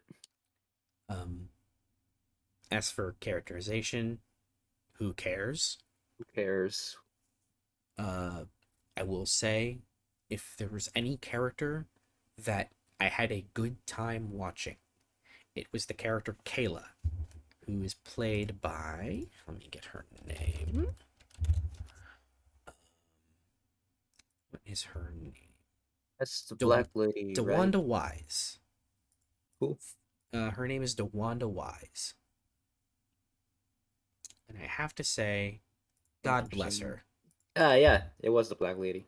Yeah, I have to say, God bless her. She is clearly having a fantastic time in this movie, and She could have been. her character was a lot of fun. Her character is no fucking nonsense. She does That's the not take, mom huh? in Captain Marvel, right? No, No, it's his daughter. Wait, fuck's sake. Wait, who was she in Captain Marvel? she's She's in not Captain in Marvel. Captain Marvel. It says she's in Captain Marvel. I don't think she's anybody in Captain Marvel. Anyway, her character was a lot of fun. She was completely no nonsense, took absolutely zero shit, and kind of just like she was she was competent, no nonsense, didn't take shit. She was a breath of fresh air. In a movie where everybody is generic action hero, she is at least having fun. Wait, oh, she was gonna play someone in Captain Marvel. There we go. Oh yeah, but yeah, movie. Yeah, it's yeah. The only thing I can say I legitimately really liked about this movie was the score by Michael Giacchino, Oh yeah, and he always pumps out great work. So this is just another addition. well, I wouldn't say always. Love and Thunder. Um, yeah, but you know, I don't. I feel like I'm running out of things to say about this movie because it's just kind of you knew what it was before you saw it. You know what I mean? Yeah, yeah, for sure. I guess if I were to read some expert excerpts I would say that the action is sometimes thrilling when it's not oddly edited. Um, I didn't feel the 2.5 hour runtime, oddly. Uh, Well, half hours long, yeah, really. 2.5 hours long. I I don't know couldn't. how the extended edition just released on Blu-ray, so I kind of want to know how long that extended edition is. I don't want to watch it, but I want to know how long it is. I couldn't. I would die, bro. Um, yeah, just to to be completely, I think the most apt thing to say about it is it's the Fast and Furiousification of this franchise. Like they just kind of did it because they could, without putting too much thought into it. And I'll do it again. You can't stop me. it was unfortunately, you know, disappointing, which makes me feel stupid for even thinking I could, for even Why? having Yeah. hope. What were you thinking? But clearly Because doesn't matter. It, you know, it's made yeah, a lot of money. So what do I know? you you think because your boy Michael Giacchino was in it, that's why it would do it? You can't fix everything, okay? No, he can't. Well, that being said, it's a 4 out of 10. So you. You know, I don't think it's as bad as Fallen Kingdom. I Um, think it does do things significantly better than it. Um, but I, yeah, to say this was disappointing is not only perfectly a perfect encapsulation of who I am as a person, but also nothing that anybody didn't expect. I was in a Discord server that said the movie was fantastic, and I didn't believe them because they're dumb. I guess they were wrong. Each their own. Never. Well, to move on from that absolutely disappointing thing, let's talk about Spiderhead. Why have I seen him in two bad movies now? The fuck? Chris Hemsworth. No. Yeah. Even better, this comes from Joseph Kosinski, director of Top Gun Maverick. What? Um, this movie was What? bad. You're lying to me. Did you watch this? No. No. No. I can tell you right now, the thing holding this up is Chris Hemsworth. Yeah, He's great. no doubt. He's great. He's always great. Like I, I'd argue this is the best performance I think he's ever given. No. You haven't seen this movie, I don't believe you. and I don't even mean that as like an insult to him. I genuinely think this is one of, if not the best performance he's ever given in a movie. Uh, Because he's asked to do a lot more than what he's normally asked to do. okay. He's asked to be not only the villain of the story, That's um, first. he's asked to kind of deliver dialogue in a way that's both charming and intimidating. Huh. Because like the most like you could compare it to in terms of his performances is the character he played in Bad Times at the El Royale. Um, but I think his character in that has a much more classic intimidation to him. While in here, he's playing a character that, in all intents and purposes, you could kick his ass. We're doing it wrong, and I don't want to kiss his ass. Like, this is the kind of character that's just so much of a loser, Huh. which is you don't get to see that from an actor like Chris Hemsworth. Yeah. And I think he does a wonderful job portraying this character who's not only both intelligent Wait, but hold also on a very minute. wimpy. I was gonna say, did you see Endgame or Love and Thunder?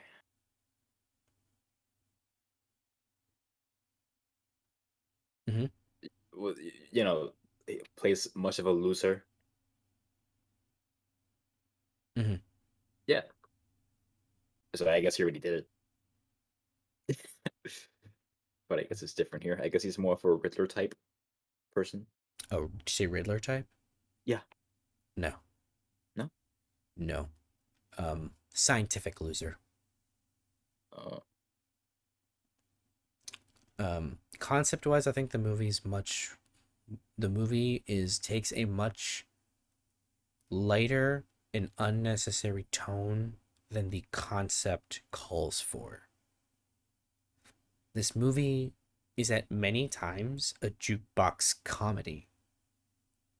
It's very very, popcornish.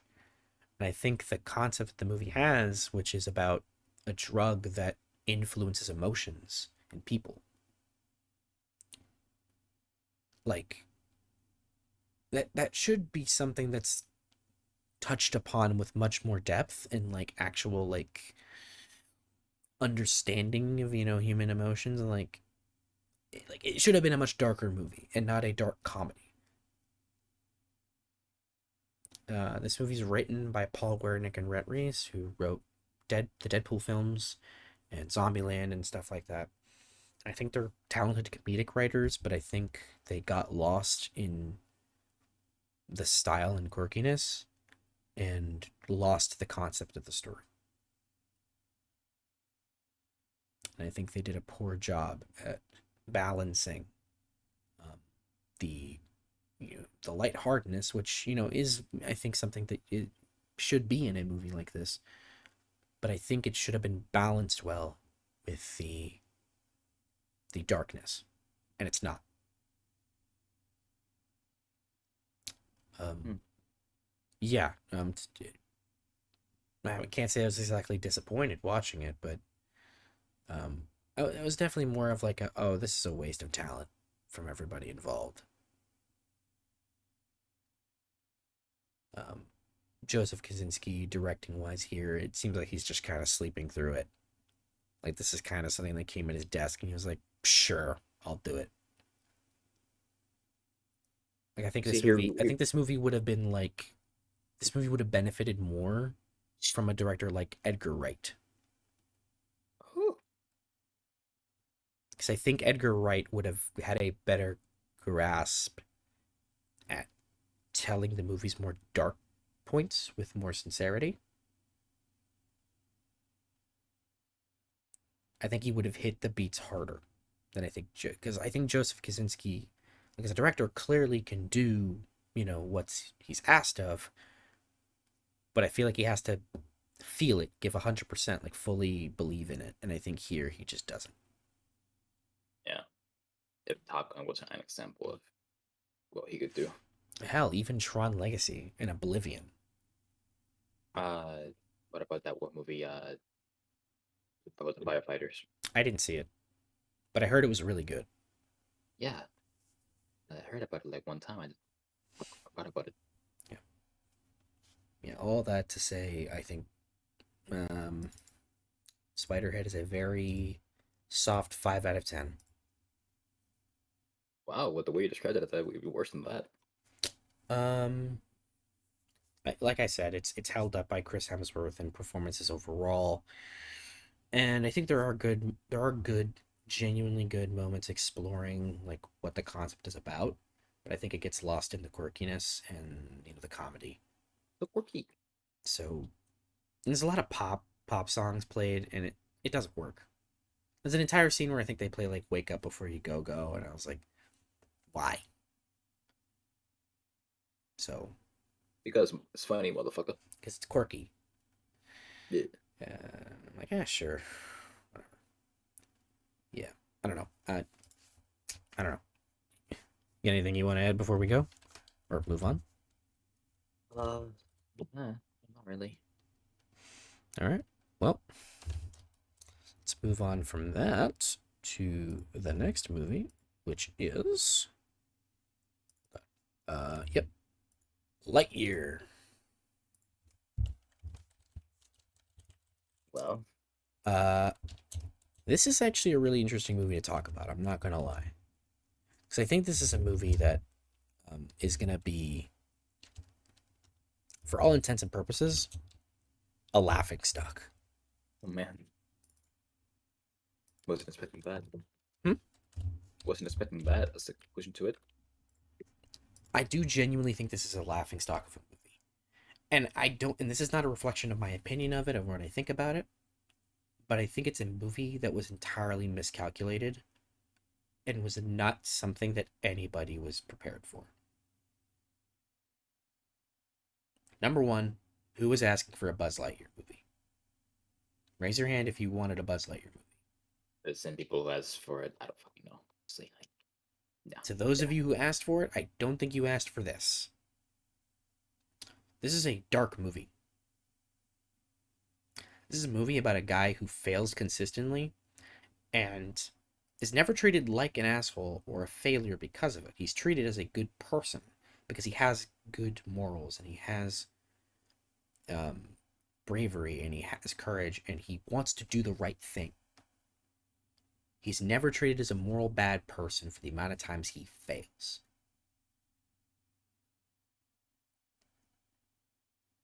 But he's always portrayed as someone who has like this such immense guilt. It's downright depressing how much guilt this one man feels.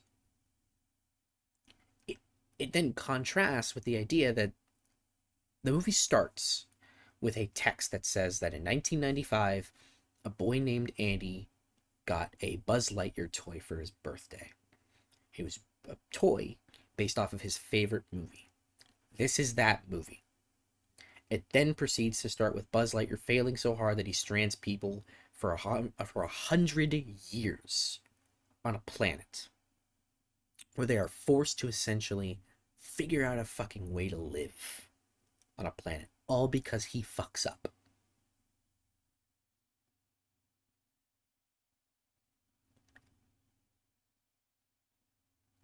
What an interesting movie to have as a favorite for a small child. And then proceeds to have a montage of him essentially skipping his best friend's life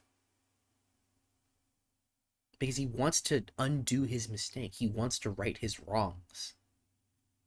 But he becomes so obsessed with his mission, his ideal, that he essentially skips his best friend's life and only comes back to the ends of her life and seeing the fallout of the life she led that he didn't get to see. And it's this there's this scene that I'm talking about is where he kind of like he sees her at the last legs of her life. And it's actually this incredibly touching scene of her essentially saying, I understand how you are. This is the life I led. I just want you to know that you were, my best friend, and I'm happy the way I lived. You basically tell him, like, you're a good man. You've done what you've done. You need to let go. You need to move on. Because look at the life that I led. Like, maybe you could be happy too. And it completely threw me off. I was like, what is this movie? And it was that point where I was like, no kid would want this toy. No kid wants mentally ill depressed needs therapy Buzz Lightyear. I was like, whoa. And then the second half kicks in and it becomes kind of a fun romp. It's still kind of exploring the concepts of guilt and moving forward and accepting what's in front of you instead of looking back. You know, kind of accepting your mistakes, like seeing the good in it and moving forward in life. And instead, it kind of just it turns into a comedic romp. Well, I think it's still fun. It contrasts heavily with the kind of more mature story they were telling, and it also doesn't hurt that the comedy wasn't funny and had some really annoying characters that really got on my nerves.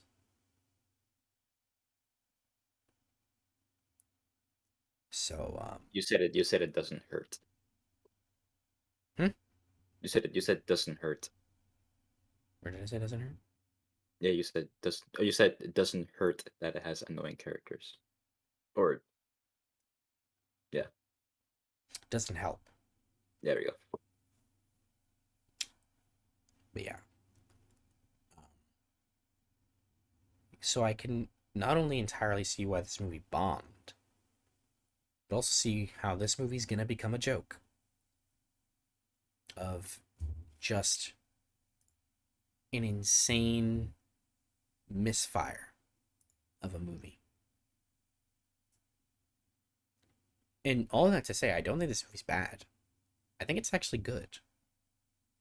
It has heavy flaws, its second half isn't bad, but I think it so heavily um squanders the goodwill of the first half that it does take the movie down several notches. And I think what it becomes is something significantly lesser. And so I think it is a clash. And I think for someone like you, I think you're gonna react more violently to that second half if you do watch it. Um, but it is a weird, like, oddity of a movie that I think is gonna it's not only gonna become a laughing stock, but I think it's gonna be a movie that's more heavily appreciated with time. You know what I mean? What a weird mix. Like it's one of those movies that might end up becoming a cult movie. Oh, Or like it didn't do well, didn't have many praisers, but over time, there's a small group of people that really love it, defend it to high heaven. Um, but yeah, sorry to get all like fucking weird on this one, but this is, I think, a really interesting movie to talk about. it is a weird movie. Um, but yeah, no, I mean, if you got anything to ask about it, because I know I've been kind of just like being kind of vague. I don't know. Do you recommend it? Yeah, it's not one of Pixar's best. It's very mid to low tier Pixar, but you know, it's still beautifully animated, has some fun action, and a good score from Michael Giacchino. But yeah, no, it, it's a movie that I think a lot of people are gonna kind of remember come like awards season. It's like, oh right, this movie did come out. I keep forgetting it came out. It's But on Disney Plus now. I did actually watch it a second time, on Disney Plus, and I don't think many of my opinions changed on it. So yeah, thanks for reminding me. yeah. They actually have it in IMAX enhanced because the movie was animated to transition from normal to IMAX ratio. So the movie has multiple sequences of an expanded frame. So it actually makes the movie a little more immersive that way. But yeah. Yeah, you got anything else to ask me before I give my spiel? No, not really. All right. Well, It is a 7.5 out of 10. Probably closer to a 7 than an 8. That's not bad. Yeah. But I think that part of that is me appreciating what it was going for more. Uh, Would you say that you brought it up? Would you say that that that in any way relates to being a Buzz Lightyear movie to what they were telling at first? this movie does end in a place that it would make sense of. It actually ends in a place that feels like it kind of goes right into Buzz Lightyear of Star Command, The show, right? the show. Right. Um, so I mean, it does end in a place where it's like, okay, I can see now how like this goes from here to there. Um, I still don't think any kid would want that toy, but Uh, there is it is a very in the middle film by the looks of it. Do you like see why people don't like it? yeah, no, absolutely. I wouldn't like um, like judge anybody for thinking the movie was bad. I wouldn't. I can totally see like what would make people not like this. And I can see why a lot of people didn't like it. You know, Right. it's lacking a lot of what people know of Pixar. It's such a different kind of movie for them, which I think is why I appreciate it more because it is such a bold swing. Um, but yeah, no, overall, I think it is a misfire, but not in the sense of like it's bad. I think it was just a movie that was completely miscalculated.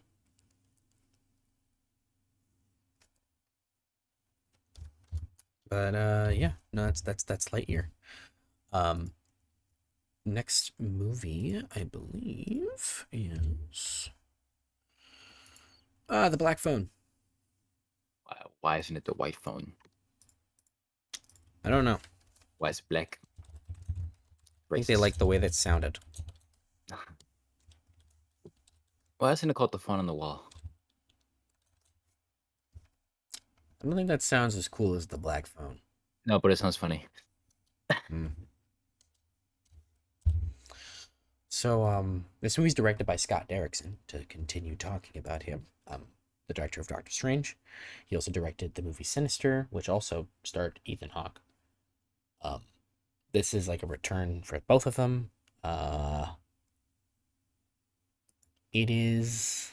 Thought there looks like an Iron Man person. He does look like an Iron Man villain. Uh, anyway, this is a movie that I think I have the hot take on. That being, I don't think it's that good or that great. I should say. I think it's just okay.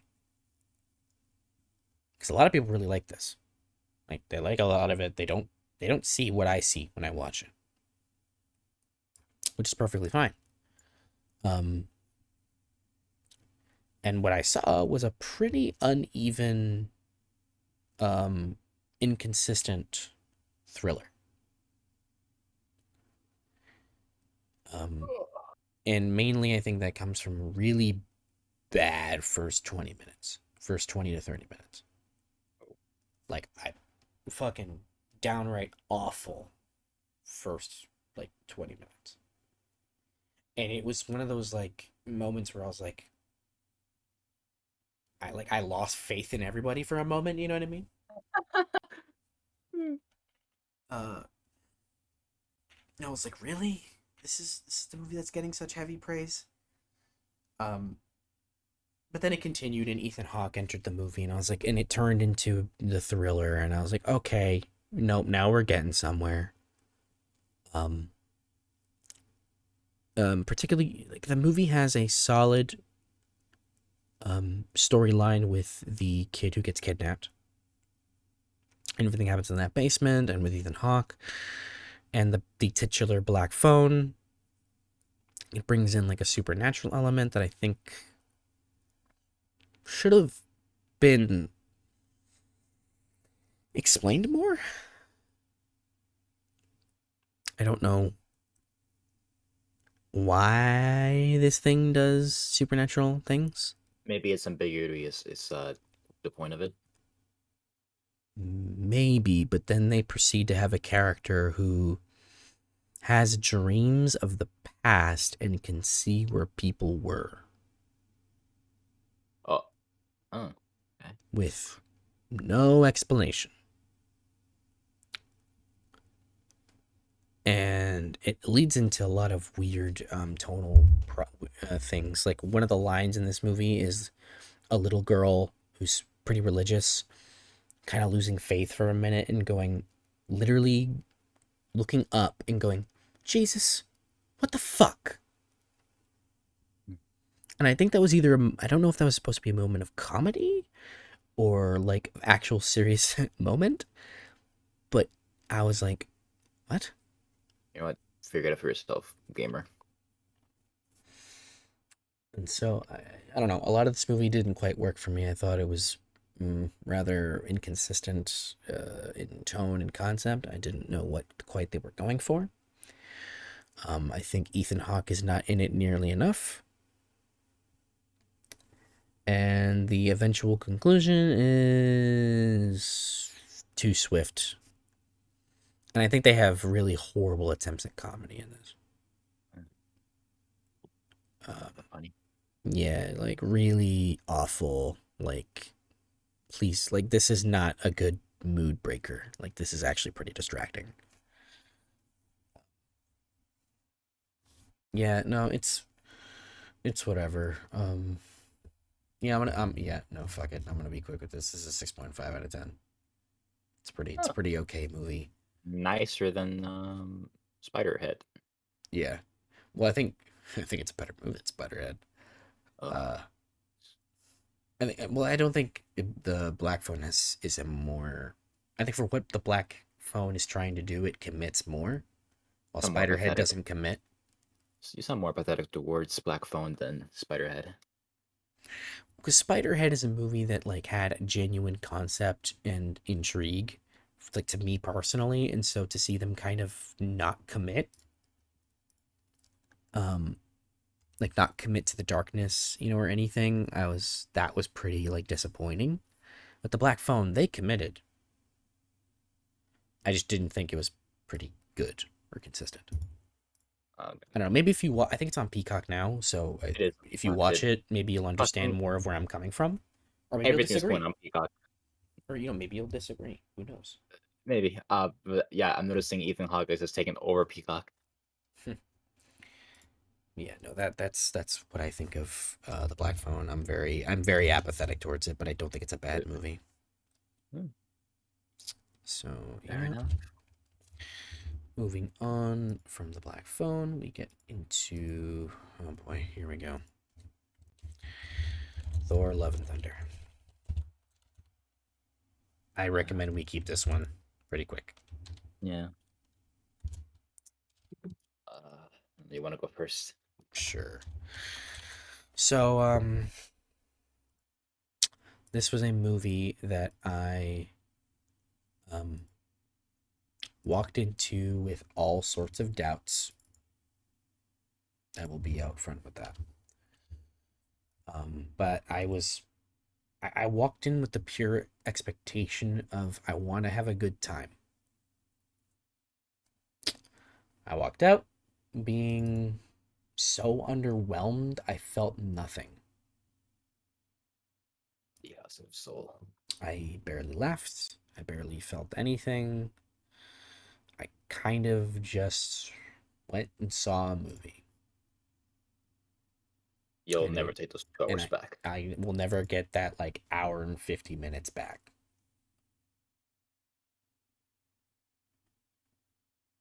Thor: Love and Thunder. This movie didn't upset me like it did you. Um, I don't know. This is maybe the most depressing movie to talk about on this whole list of movies to talk about. This is Yeah. genuinely the most apathetic I think I will ever be towards a movie this year. Ah, Well, I don't know. damn. Year's only halfway. Year's only a bit half. We're halfway over. Who knows what will happen? Um, but yeah, as of right now, this is probably the most disappointing movie of the year for me. Yeah. Love and Thunder is shit. I was so surprised that the fact that the guy who made Jojo Rabbit and Hunt for the Wilder People made this abomination. This is easily Taika Waititi's worst movie, and I didn't have to be. Like he didn't even, I feel like he didn't even fucking try with this movie. He put like 10% of effort making it. I feel like he did. Um, yeah, yeah. I was more excited for this movie than I was for Doctor Strange: Multiverse of Madness, and for some reason I ended up hating this one more. But I think Doctor Strange is worse because I was looking forward to this one, especially with like Christian Bale as the villain, and Admittedly, he's good. He's like him, my favorite part of the movie. he's good. I think he's a shitty villain. Didn't have to be though, especially with that opening, with that like opening part of him. He had a great setup. It was such a good fucking setup, honestly. Damn. I liked his setup and I liked his ending, and then everything else, I was just like, whatever. Oh, I didn't like his ending. Mostly because of what happens in the middle and how I don't think anything really adds up. But yeah. Thank goddamn Thor. They've done my man dirty for a long time. I thought this would finally be his comeback story and being good again. But no, he's a loser idiot who just fucks up. And can't do anything right by himself. And only reason why he became worthy again was because of Jane. Um, Jane Foster's in this movie. She, She's I she's felt she's, she's nothing. sharing it. Yeah, I she's felt sharing it. nothing. Yeah, exactly. It, They really hyped. she They didn't. really hyped her up She though. didn't impress me. She didn't piss me off. No, Nothing. no. They really hyped her up, didn't they? So Um, at the very least, there's that. Korg. I hated him. They made me hate Korg. I feel like there was too much of the character. He just kept talking and talking and talking, and Yeah, he was talking way too much. I was happy when they killed him, but then he was still alive. So then I sighed, and then he kept talking, and he wouldn't stop talking. Valkyrie was in the movie too, I guess. Hmm. Um, Yeah, right. yeah, no. Yeah. I could talk about like what's wrong with the movie, but I really don't wanna, cause It's a waste of effort. it really is. At this point, I already wasted it all with Doctor Strange, and I only talked about like 10% of my issues with that movie. So I'll just talk about the 5% for Love and Thunder, and just leave it at that. Is I'm giving it a 2 out of 10. Yeah. Um. Yeah, for me, this is. I gave it a 4.5. You had a 4 first. Raise it up. No, it's I never had a remember, I 4. remember you. I'm pretty sure you had a 4. I Yeah, but I thought I for gave you. it a 4.5. Let me check. Let me. Oh shit, that's the wrong one. It's in the group Uh, chat. yeah, It's way up there. yeah, yeah. I'm looking at it on my phone. 'Cause- Um, I found it. No, I did give it a 4.5. Oh, okay, you gave Jurassic World a 4. There we go. Yeah. That's my problem. Yep, that's Love and Thunder. I felt no love, and it was more like rain, hatred and rain, earnest hatred and train, Oh. hatred and rain. There we go. Hmm. Yeah. Done. I don't know. Yeah, I have nothing to say. I have nothing to add. Yeah. Oh well. Too bad. Too bad, so sad. Okay. Well, moving on from that to the Gray Man. Oh boy, they just keep coming. Why is it the gray man? Why isn't it the white man? Uh, I don't I'm know. on a roll. I'm on a roll with these jokes. You really are. You're really having a good time with those. They're You really are. so good for Um, me. yeah. So the Gray Man is from the Russo brothers. It's the most expensive Netflix movie ever made. The money How sure is much? on the screen. $200 million. Fuck. The money sure is on the screen. So, getting down to the brass tacks of the Gray Man, the movie suffers from insane lack of personality. This movie is The Gray Man is an apt title. It's a very gray, bland, uninspired movie. Everything you've seen from a spy movie is in this movie. Action beats are the very least creative. Nothing impressive, aside from possibly sheer scale. None of the actors I think are bad, but I don't think they were directed to just be lame. The story itself, yeah, no, pretty bland. Ryan Gosling, talk about a waste of an actor. Ana de Armas, I feel bad for her. And Chris Evans, thank God he read, understood the assignment because he's the only actor in this movie that seems to be having a good time. He That's has important. he Having a has good time. he has so much personality in the movie. It's downright oozing, despite how little it makes sense and fits into the story. Mm. It's actually distracting how goofy his character is. They try to write away his goofiness and kind of insanity by saying he's a loose cannon who genuinely hates the rules so much that he will do everything he possibly can to ignore them and do his own thing. So to try to make excuse for why he causes so much destruction in his path. And part of that is kind of cool, you know. He's a villain that doesn't give a shit. Yeah. Like genuinely could not care less about the consequences.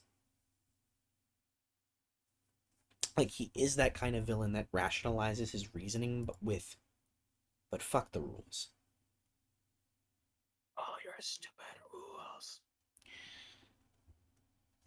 Um so yeah, he was the only thing about this movie that was fun to watch. Everything else was pretty bog standard, lame, generic action movie.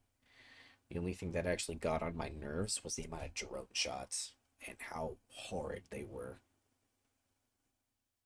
Like Ambulance, I gave a lot of shit for its horrible drone shots. This movie is about at the same level for that.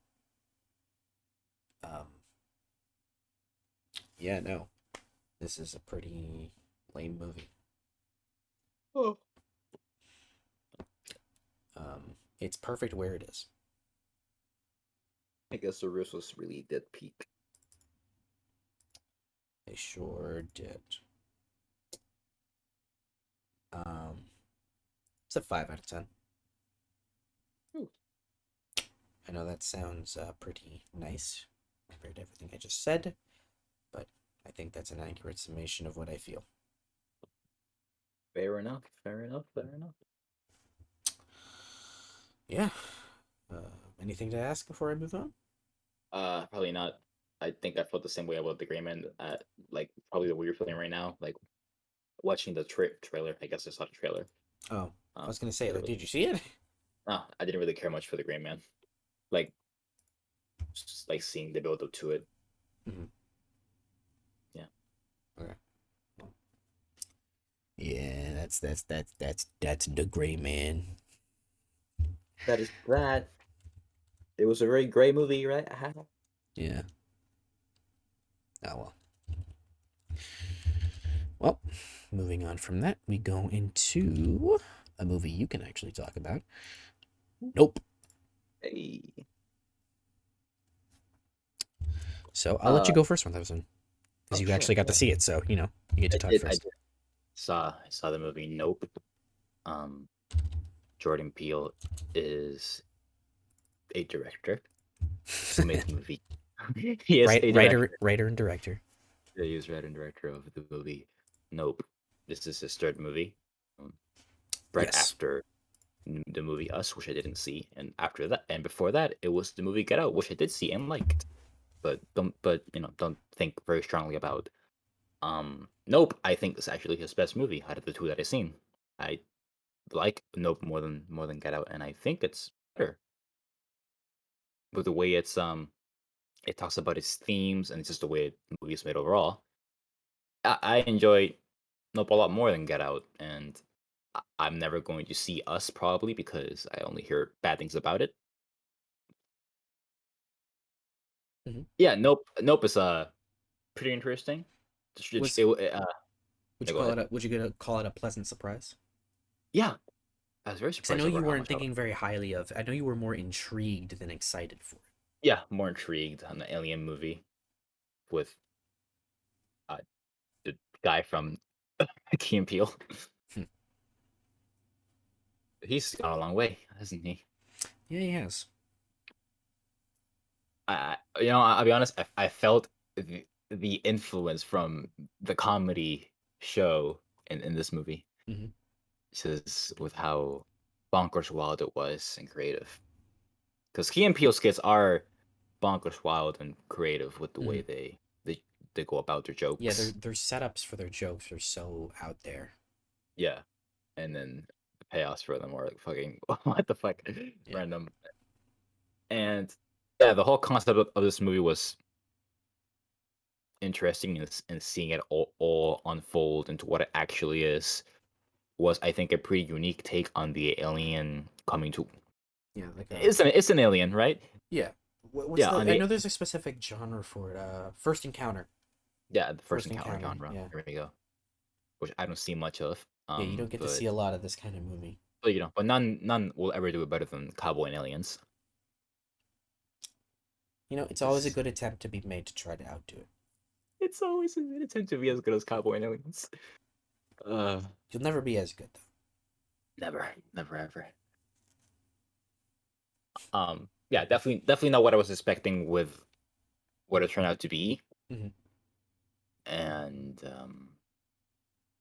yeah, pretty surprising in that aspect. And I like the characters in the movie a lot. Hmm. Their relationship between the brother and the sister. I forget their names. I'm sorry. Um, OJ and Emerald. OJ.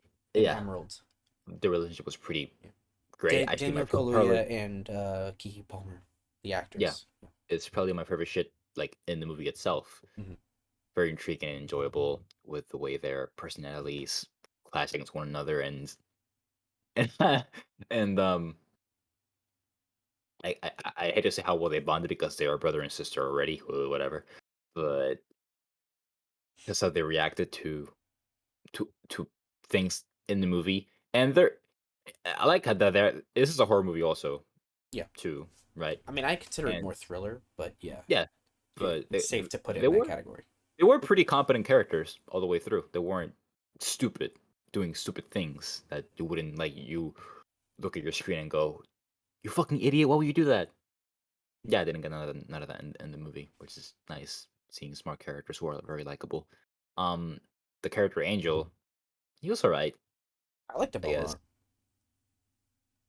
lot. I liked him a lot. I thought he added a lot of interesting comedy to the movie. Well, yeah, I think a few of his lines were kind of cringe, but other than that, sure, he was. Uh, I liked him. I guess. I mean, I don't like how he was brought into the plot. Hmm. That it felt kind of there for me. Like, he's there. He is. Why? Oh, he's interested. Oh, I guess cool. Um, we can spoil, right?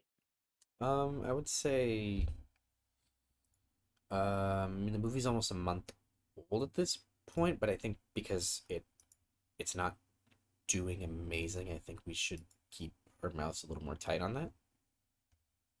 All right. Just for safety purposes, you know. I don't want to ruin Well, this movie for anybody. I'll I'll keep it rather ambiguous Yeah. at this point. Um, I I, think I the think I movie think it had helps the movie not knowing as much going in. yeah.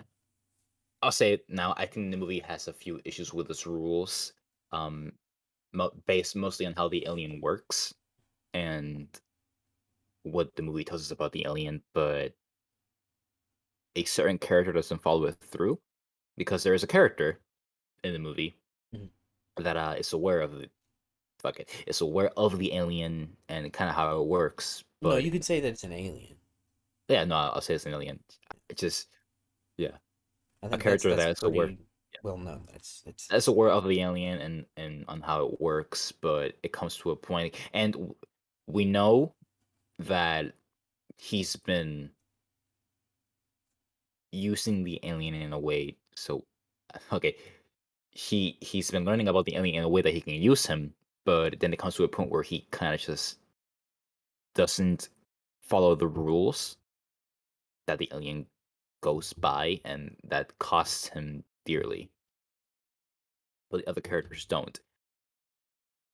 And there's also a way of how the alien works that is teased to us in the beginning of the movie, and you think, okay, that's how it works. But then it's done in a very completely different way in the middle, which makes me wonder, okay, if that's how it works, why didn't it happen that way in the beginning of the film? Is a thought.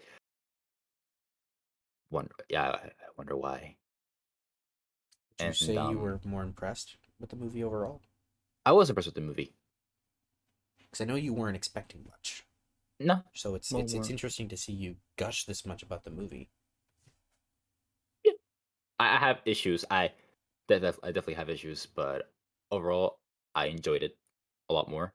Um, but I think this is probably the film's biggest problem. It's you could probably cut a scene, very long scene, out of the movie, and it'll be Yeah, shorter. And this probably, movie's what, 2 hours 17? You could have cut yeah, like 15 minutes out.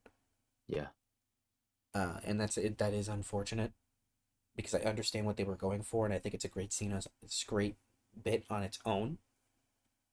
But I think to the overall story, it hurts it hmm more than helps it. But that not that to say, it is still a great scene on its own. Like, kind of separated from the rest of the movie. I think it is still a great moment, but it doesn't fit in the whole. no sir. Um, yeah, no. To kind of jump in, but I have to echo a lot of what you say. For me, a lot of the issues didn't come so much from what the alien did. It was actually something you just praised, which is actually the bond between the characters, particularly the brother and the sister. Oh, Um, for me, I think the movie's missing pieces. I think it's missing a lot of the we can tell there's a bond between the characters, but we don't see a lot of the connection that got them from where they were at the beginning of the movie to the end. I think there was some missing pieces. Now, I will say I only saw the movie once. I do very much want to see it again. So maybe on the second time, I'll notice more of these things while watching the movie, and so this issue could be completely rectified. But for me, I think it is missing some connective tissue that would have given me personally more emotional connection to the characters. Because I think as of now, with how the movie is, I wasn't completely invested in the brother and sister characters,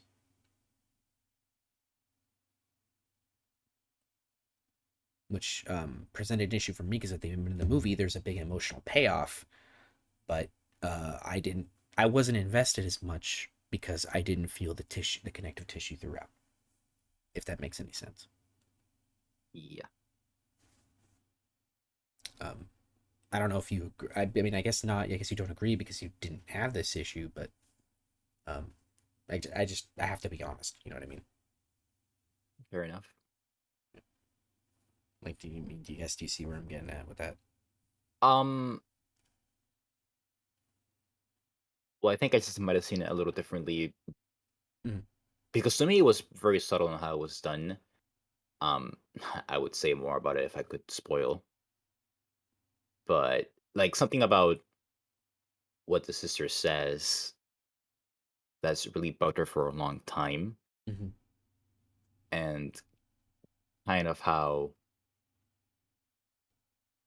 the brother makes up for it near the end, Mm-hmm. which sets up the final set piece of the movie. Mm-hmm. That's kind of like what really made it well for me. Yeah. And I know I did see that. I did get catch that, but I think it's missing a lot of the extra pieces in the middle. Because what you're talking about is actually set up very early on in the movie. If we're thinking about the same moment, that is way earlier on in the movie.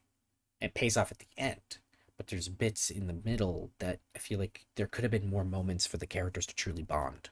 So by the end, the payoff feels even bigger.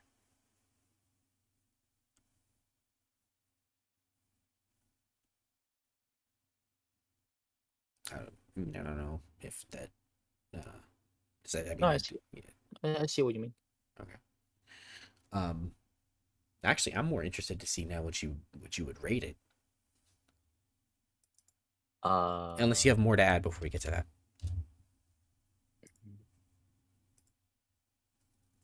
See, I only saw it once. I'm really going off by memory. Yeah, same here. I think I'm confident on the score that I'm gonna give it, Okay, which would be 7. you said it's Closer to you said it's 7. yeah, 7. Would you say closer Closer, to like a 7.5 than a? yeah, closer to 7.5, but I'm sticking with a 7. Maybe until another rewatch. Mhm. Yeah, I think it's a pretty No, good film. no, I think it's a fair score. For me, I gave it an 8. I definitely felt a lot stronger about it. I think something we didn't get to talk about was the film is gorgeous visually. It is, yeah. Easily Peele's best looking movie and most ambitious visually.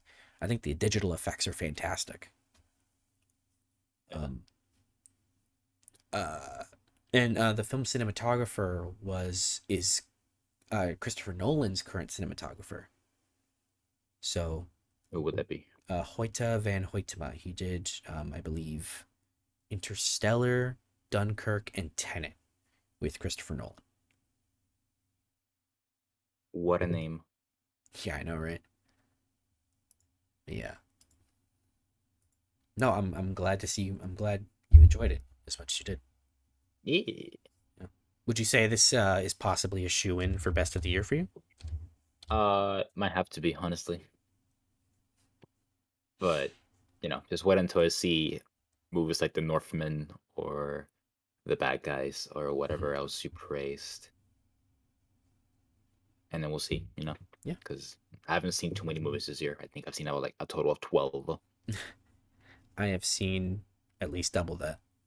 And I think to my luck, I've seen more good than bad, probably. I think that's where I'm at too. More good than bad. Um, which does make me feel a lot better about the this year in movies. Well, But the that's thing a is, whole I've other. I've avoided the bad movies. Yeah. Yeah, mostly.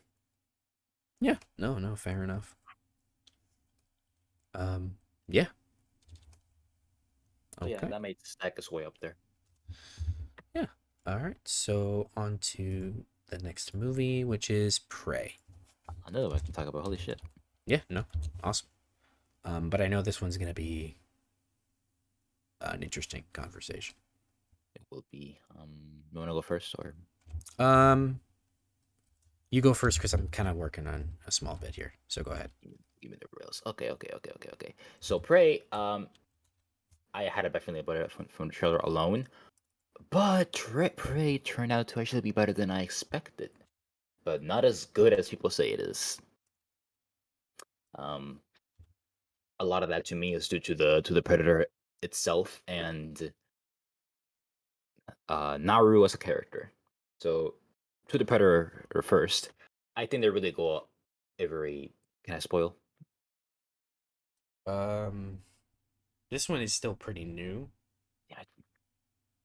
I, okay. Yeah. Go ahead. Go ahead. Okay, I was going to say to my fairness, it is on digital. Yeah. Yeah. It's a Hulu All right. movie. Yeah. So I think in the beginning of like literally from its introduction alone, I think they already made a bad step on how to introduce the Predator. It is a very underwhelming introduction to that character. And as interesting as it is to see him explore the world around him and see how the nature and predators and and it prey work. and It is very it is a prehistoric predator. yeah. So its As technology interesting. is much less evolved than we would have than what we Oh saw with well, Dutch and actually, I was gonna say, apparently that's a different class of a predator. Those are like yeah, they called it, what are they lower calling it? tiers. Primal predator. Yeah, lower tiers. Like the Yeah, guns that they have do exist. Like they do have it, but that's just this is just a lower tiered predator that isn't quite is at the level yet. yeah. It's not at the same power level as, why Yeah, did I say power level? It's not the same skill skill set. that the one Yeah, that Dutch fought.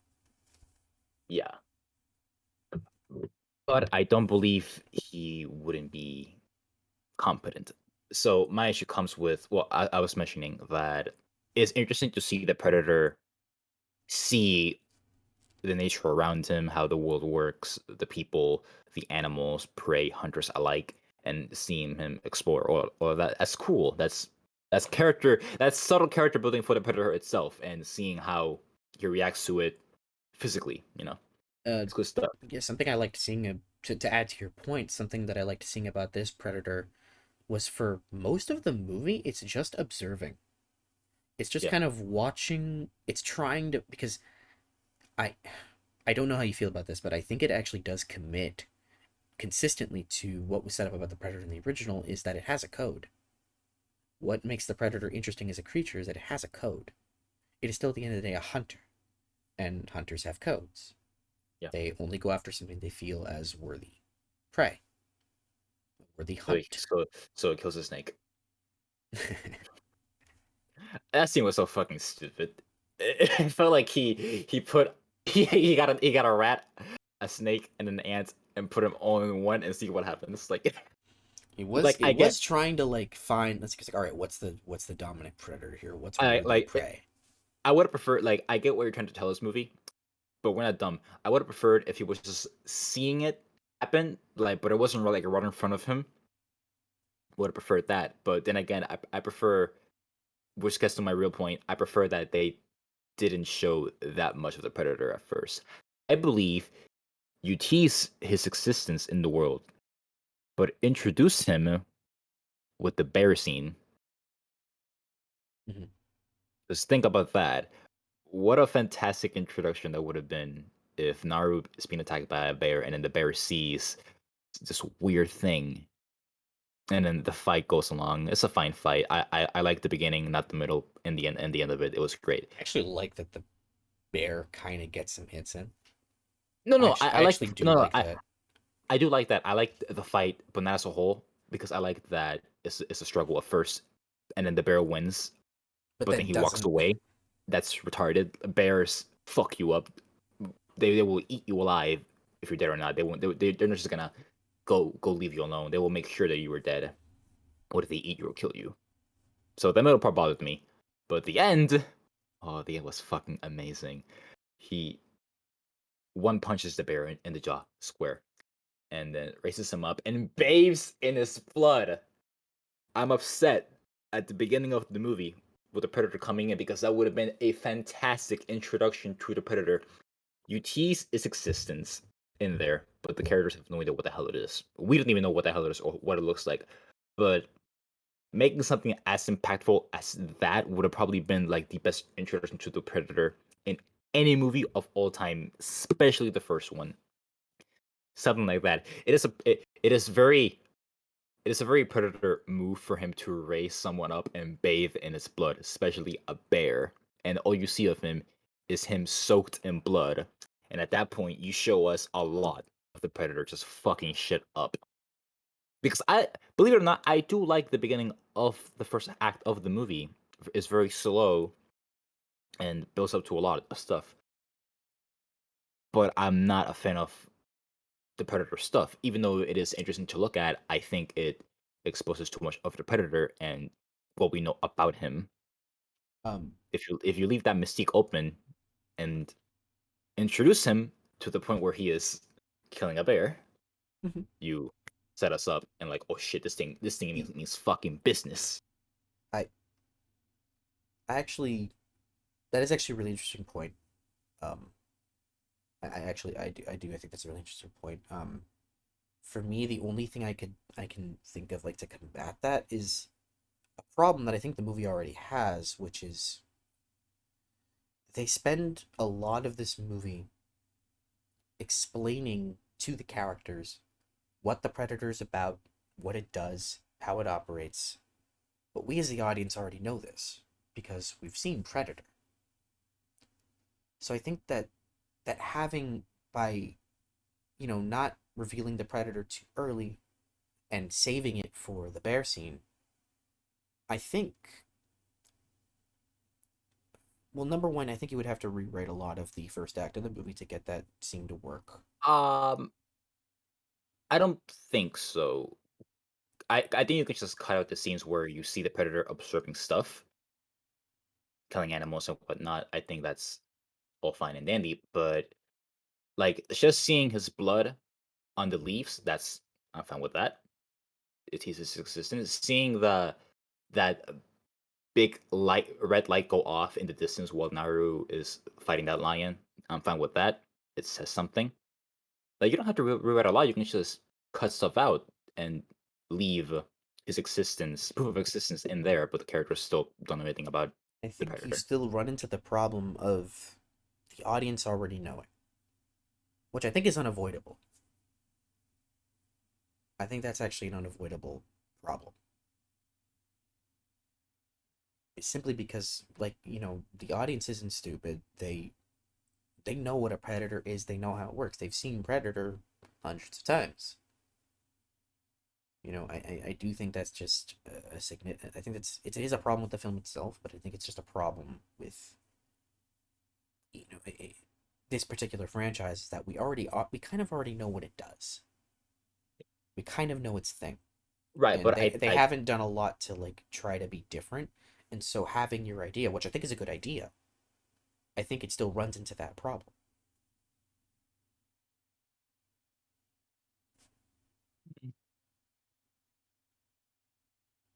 I mean I think it's more because we don't even know what the predator looks like. It's a pretty different look for the predator too. Oh, a great look, by the way. Yeah, it's a pretty good look. Practical, all practical. Yeah, it I looks like was the glad because I predator. remember when they first showed the face with the mandibles, I was like, that looks CG. And then we just saw a video recently of them filming that, and it's completely practical.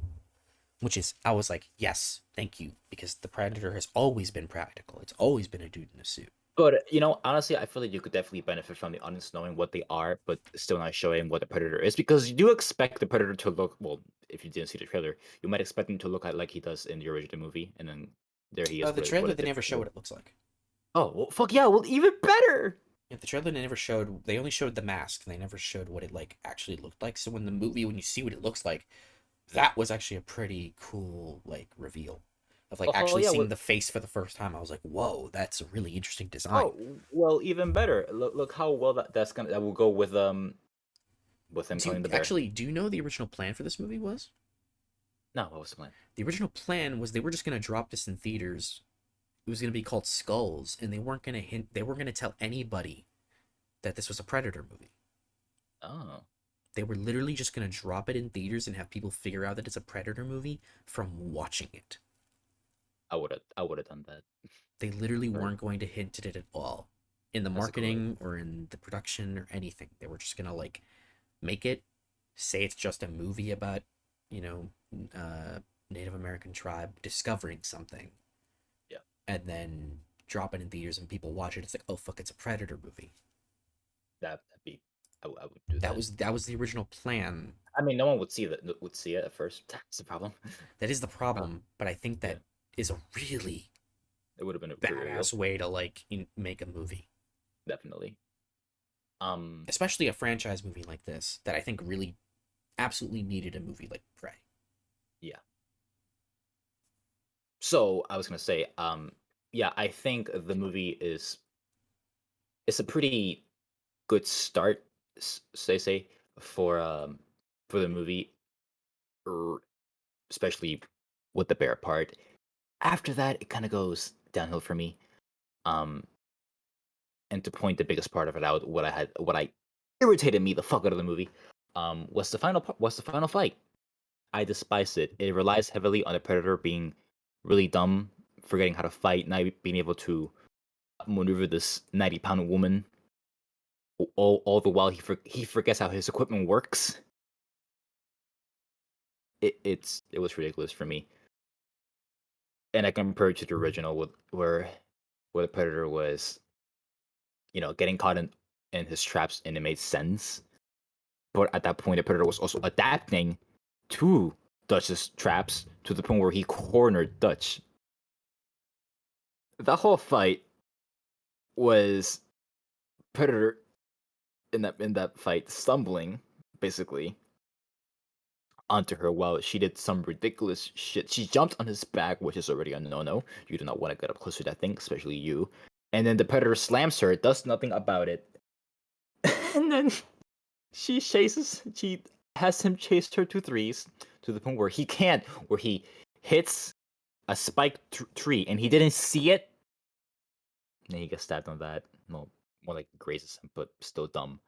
And what irritated me like a lot was when she dodged a hit from him, well, like a slash from him. That was fine. But then she had the spear. She thrusts the spear towards him, to his head, but he put the shield up, and somehow she was strong enough to move the shield to his hand so he can cut it off. And I was like, no, no, no, no, no, no, no. He was able to take musket shots with that shield, and he didn't even budge. There's no way that she's going to push him hard enough for him to cut his own arm off. I was losing at that point. And then came the part where he slammed her to the floor, hand and neck, and she moved forward. So he moved forward too, where she was in between rocks, and the shield didn't extend enough in time for her to survive, and she survived. And then what was pretty metal about that was that he was cutting through the rock, pushing through, and then she pulled his tooth out and then stabbed him with it. Well, that's like a bone. There's no way you're pulling that off. And then at that point, I was gone. And then it got worse when she led him to the sinking swamp area, and he aimed his knife gun at her, and turns out that he was lined up to the place where his helmet was. He shot once, the thing spun around. He had probably a 3-second head start to look at his helmet aiming at him. Instead of dodging, he tilted his head, and then he dies. Yeah, I was so unsatisfied with how the whole fight went on because it relies on the Predator being a dumbass who forgets how his equipment works and forgets his own capabilities. Cause do you understand how cool it was to see him kill all those Frenchmen in that ashland? Like there was some issues with that scene alone, but other than that, when he was wrecking shit, it's something that I believe the Predator would do, and he was good at his job. But yeah, Naru's plot armor kicked in the end, and she was just not getting graced by him at all. Yeah, that was very unsatisfactory for me. That's one of my biggest issues with the movie is how they treat the Predator basically near the end, where he was just making every wrong decision, and yeah, just looked really dumb in the end, and disappointing because he was on a hot streak with that with from the beginning to killing that bear. Dude, that it was so awesome. But yeah, I hate that. Um, and then there's Naru herself. So I don't hate Naru. I just kind of dislike her and how she went about things in the movie. Her motivations, I liked her motivations. Some pretty neat motivations. It makes sense. You and me, if someone tells us we don't want to do something, we can't do something, we want to do it. Would you agree with that? Um, it I actually, what the fuck? I saw it more as like that kind of like that drive that like sports players have, or like competitive people have, where if you get told you can't do something, that makes you want to try 15 times harder than anyone else to do it. Oh well, that's a pretty people thing to do anyway. No, it's a people thing to do, but I see it like that way. Like with Like sports. personally, as like a person like me, if I get told I can't do something, it doesn't exactly motivate me to do it. Oh, But that's me as a person. uh, I'm not exactly a competitive person. right. Um, but uh, I'm not to disagree with you. I think that is a people thing to do. Yeah. Um, yeah, it's a pretty decent motivation to go about things. I enjoyed the opening scene where it's her looking around, being pretty bored with her daily life of just walking around and seeing some excitement in her eyes when she's there to hunt and seeing her try to do. It's good stuff. It's good characterization. Um, but where it all falls apart for me is how she reacts to basically everything around her. I don't know if it's because of the acting ability. No, not really. Sometimes the way the actress delivered her reactions to scenes were like, ah, you could have done better with that. But overall, she's a very uncharacteristically cocky character who is pretty ungrateful and how do you say not sympathetic to anything that happens around her. I it kind of all started with me after she got knocked out, fell from a tree and hit her head on a rock. She should be dead. But anyway, after all of that, you see the brother come back from killing a lion. By the way, that lion dragged away a member of their tribe, and then they found him, and then it led to them want to hunt the lion afterwards. But yeah, the brother killed the lion. There he is coming back. Um, and he approaches her. She sees that something else wrong. Oh, by the way, her brother is awesome. He's a fantastic character, and I will hear nothing otherwise. I will beat you up from anyone who says otherwise. Um, yeah, the brother is a very good leader, understanding to everybody, especially his sister. He is possibly his sister's biggest rock.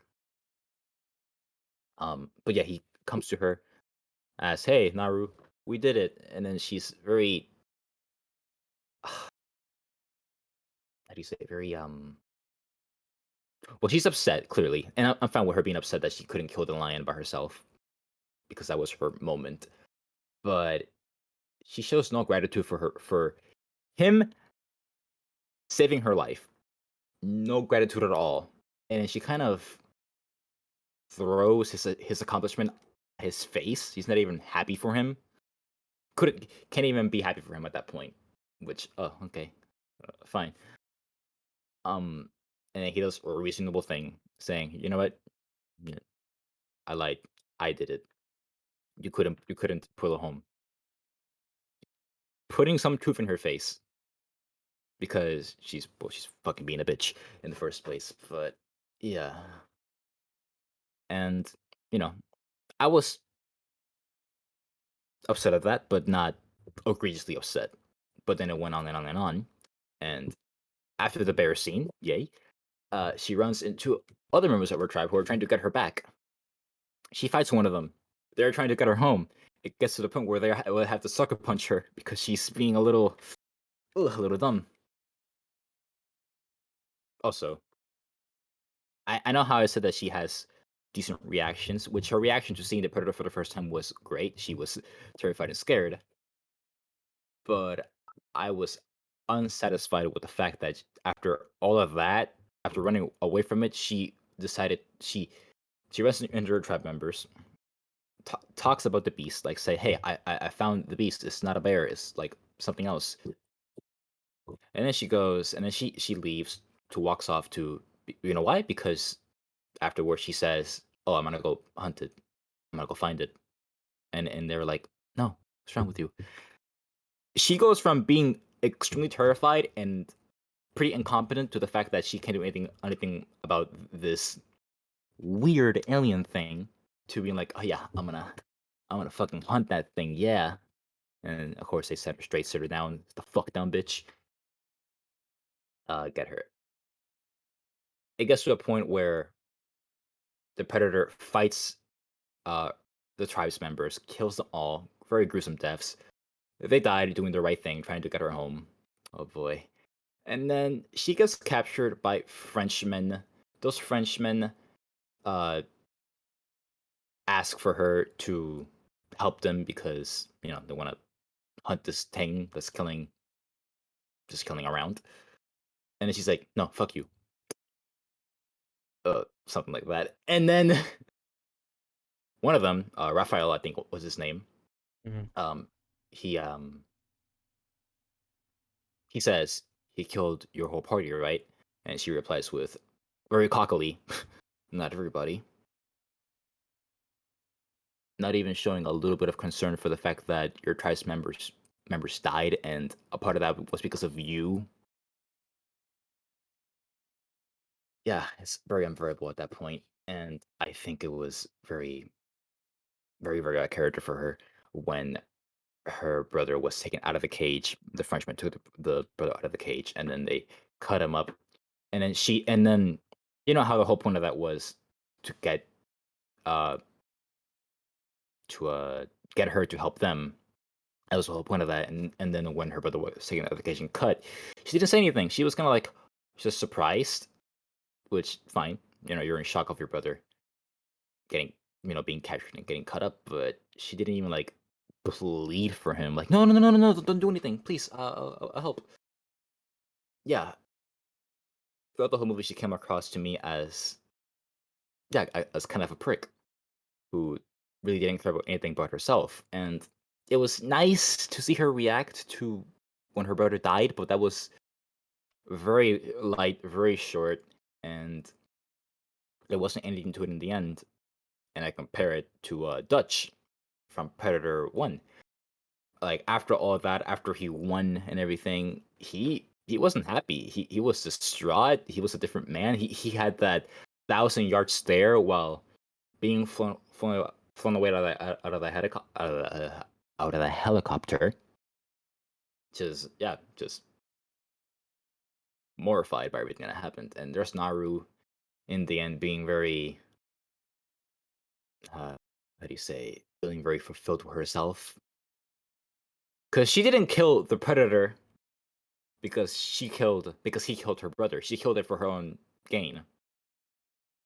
That upsets me. Yeah, there's not a little bit of nuance into her character and how it goes about things. It's just a straightforward goal, but there's no second thought for her on what hunting means. Because I thought they were going somewhere when her mother said hunting isn't just about proving that you can hunt; it's about surviving. I don't think she ever learns that lesson throughout the whole movie, and just hunts for her own gain. Yeah, I think the movie could. I think it could have been a very good movie had had these issues been tweaked, had there been a little bit of more nuance to the script. And I think you could have very much had your second best Predator movie. Right now it's the third best. Yeah, I think that's all I got. It was a very long ramble, but yeah. You sure did just tell the entire movie to be. Uh, Not the whole movie. I didn't say one thing about the dog. That dog works like a cooldown in a video game. Just come use him once, cools down for 50 seconds, and you can spawn him back in. Hmm. Anyway, what do you think about the movie I Prey? have a vastly different opinion than yours. I really, really enjoyed this movie. I loved its atmosphere, and I loved its the action in particular. I like that it doesn't. How do I say? It chooses more creativity than gruesome violence. Creativity. That it was creative in the skills. I thought it was very creative in its kills. And it chose to be more creative with that than just focus on, being overly bloody. What are some examples for the kills? Would you say Oh, everything in that sequence of the Frenchman? with the freshman, the freshman, the Frenchman, Yeah, he's killing Frenchman. everything with the Frenchman. I thought I was like, wow, that's yeah. Instead of just focusing on the blood and gore being having that be the focus of the kills, having actual creativity with how the predator kills these Frenchmen be the kind of the cool moment, not the whole look at how much blood and guts are everywhere. It's like no, look at I how mean, he killed these he Frenchmen. does he does rip a guy to pieces with his net. Hmm. But they No, don't that show was it. they do. They Well, don't show the they didn't show it they didn't happening. show it They just show happen, but they yeah, they show the aftermath. insinuated by showing like the net and just using sound effects to like explain like yeah, this is exactly what that guy was going through. Oh well, they did show the aftermath. Right, but the point being that they didn't focus on that. Well, they never do with that net kill. They showed the beginnings of it, but never the ending.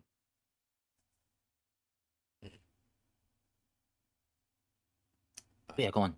No, I can't say I don't see your points, but I don't know. I liked Naru, uh, but not to discourage what you think. I mean, no matter what I'd say, you would still not particularly agree. But I don't know. Of I course not. liked. Hmm? Of course not. I'm right. They keep going. Should I? Oh, go ahead. What do you think of Naru? No, I did like her. I didn't love her character all that much. I think what you said, some of that there, I did agree with. Um, Particularly with her cockiness. And yeah, I think that final bit with the final fight with the predator is a little goofy. I will not argue that. But no, and I think overall I just appreciated a lot of the you know filmmaking tactics and you know It's a very good looking film. it's a That's for very sure. very good looking movie. And I just appreciated its I guess its originality. You know I guess they had I like that they had the balls to try to actually do something different with the franchise and not just try to repeat Predator. They tried to do something different. I hope that this isn't like canonically like the first time the Predator has ever been on I Earth. think it Because I think it is. well, I hope that the director just goes, no, it's not. Because if you do that, you really take away possibilities for like other Predator movies. Like I want to see a Predator movie with him in medieval times. Do that, or him fighting samurai. Like yeah, if you do that, you kind of take away a lot of possibilities I mean, they for did future keep it. Predator movies. They kept it vague in this one. So Yeah, no, yeah. The thing is, I hope they don't like confirm this the first time ever because you kind of like um, put people in a. up apparently this movie did very well for Hulu. Like I think it's the biggest success they've had. Like a big success for an original movie, on the Oh, okay. service. Like most viewed, which I mean says something, you know, about the franchise that it still has grasp. It can still get people. People will still watch a Predator movie, which is fun considering the Predator absolutely bombed, and then the last couple Terminator movies bombed hard. So it's good to know that one of these old '80s action franchises still has legs. Yeah.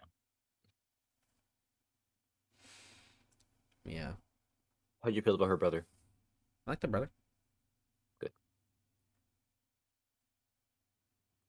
If it was my Predator movie, I would have made a movie about both of them, but both of them being the center of the movie because I think their that dynamic works very well. Yeah. See, I don't hate this movie. You probably thought I hated the movie, right? Well, when you told me it was comprehensively mid, I wanted to shoot you. Mostly because You I wanted just to. hate the word mid now. Oh, I said meh, not mid. I don't know. I don't like the word. I don't like the word mid. No, I said. Wait, I didn't say mid. I said meh. No, no, I'm just saying I don't like the word mid. Okay, okay. So why would you want to shoot me for saying meh? I don't know. I think it's because it was exactly what I expected you to say. Oh no, you expected me to say bad. Come on, or like I hated it, something like that. Expect the unexpected. I'm sure I surprised you with what I said right now. I praised it probably a lot too. I also it's an even match. I love that bear scene. It's so good. So can I predict your score? Yeah, it's a very kind 4 well, not kind. Actually, no, it is a very fair 4 out of 10, but it's not put there for because I hated it. I just think it's I don't like giving you a 4, but if you tweak this and that, you could be an 8. Well, I gave it an 8.5.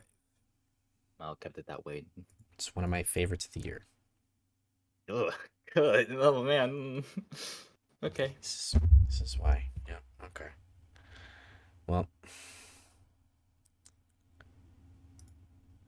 um,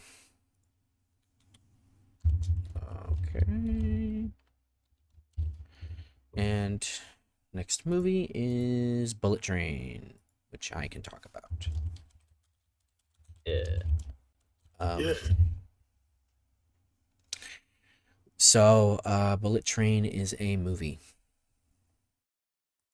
It's I don't know. If you know Review anything, story. it's a it is an action movie that takes place on a Japanese bullet train. It's about a I I thought assume I thought assassin or hitman. It's not quite sure what he is. no, no, Uh, I thought that all well not all. I thought that bullet trains were only in Japan. no, I'm not sure. So I mean, you call it the Japanese bullet train, and I thought, wait, there's more than one type? um okay. I can't say I know for sure. But if okay, so it's a bullet train. It takes place in Japan.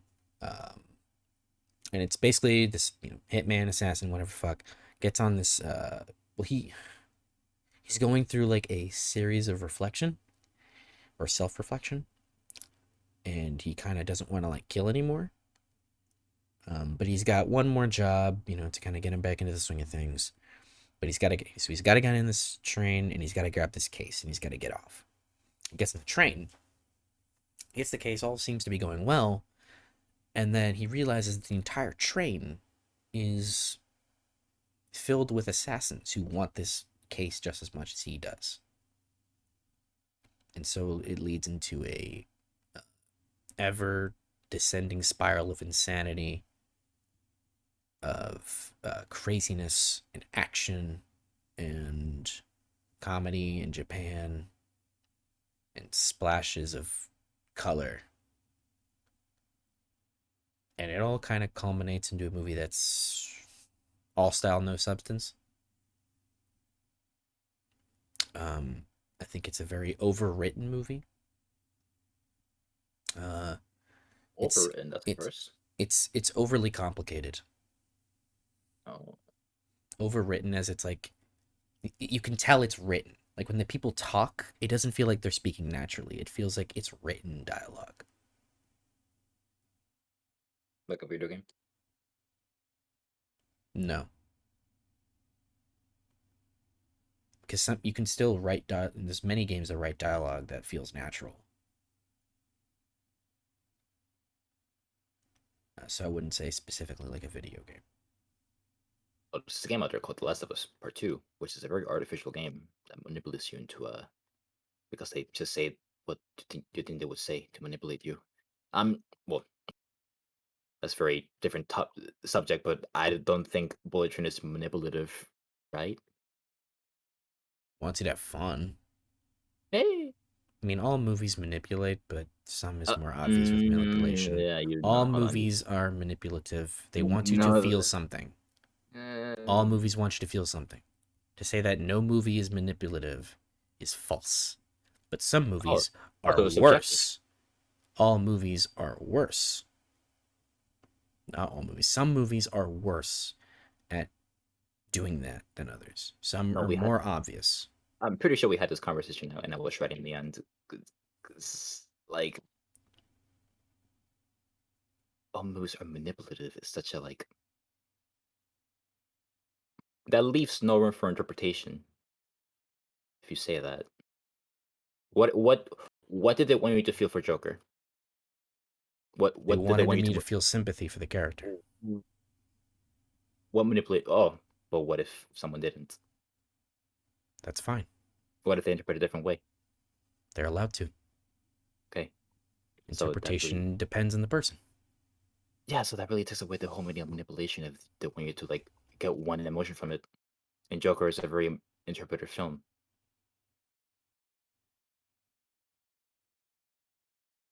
I disagree with that statement wholeheartedly.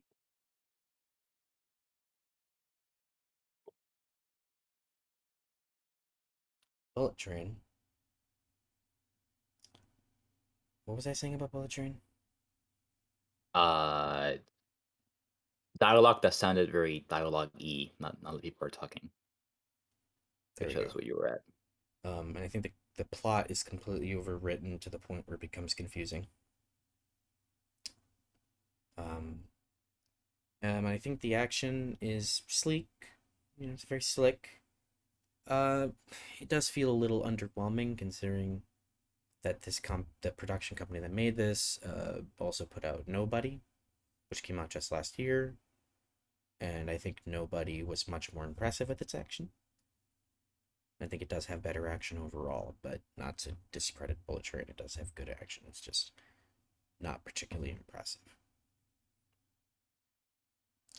Um, with the characters, you know, they're all very quirky. You know, that kind of like annoying way. Is the tone for the movie like Spiderhead's quirkiness, as you mentioned? I don't know if I would say Spiderhead. More so. Like it goes all in because it's a lighthearted movie. It's not a movie that's trying to pretend to be dark. It is a lighthearted movie. Spiderhead pretends it's a dark movie. Oh, it's okay. It's better how you tried. Um, but yeah, no. Bullet Train has it's I think it's also way too long. It's like 2 hours 10 minutes. I think you definitely could have shaved about 20 minutes of unnecessary montage, and you probably would have had a much tighter movie. Um, I'd say it's Brad Pitt's the main star, but he feels like a side character. That's like the connective tissue between everybody. And so that feels kind of, I don't know, I guess lame. Feels like a waste of Brad Pitt a bit. But the real standouts here are Aaron Taylor Johnson and Brian Tyree Henry. They really work this thing. Um, but I think the most underwhelming part of the movie is it's not funny. It's a shame. It's not funny. It I looked mean, funny too. comedy is different for everybody. Everybody has a very different sense of humor. So, you know, take that with a grain of salt. But for me, movie was just not funny. It didn't hit my funny bone in any form. Salty cum. I got a lot of like, like I had a lot of that. So, Mm. and not a lot of like, yeah. um, Mhm. I was gonna say, this is kind of like a thing with Army of the Dead, where the concept is really cool, but it doesn't execute as well as you think it would. Because I like Bullet Train's concept. I mean, I haven't seen it, but Um, I mean, I guess if that's your barometer, I guess that would make the most sense. mm, Specifically speaking on Army of the Dead, or not Army of the Dead, Army of Darkness. If that's your barometer, then yeah, I guess that would be the most adequate. But I don't think I like Army of Darkness a lot more than you do. yeah, So, Army of Darkness. hmm? You said Army of Darkness. You said Army of Darkness, right? Oh, I said Army of the Dead. I thought you said Army of Darkness. Okay. Oh no, No, no, Army. yes. Then yes. I thought you were talking about Army of Darkness. Oh no, the Artemis is a I that's a sequel to a third movie. Yeah, it's a that Army of Darkness is good. There we go. I don't need complaints about that one.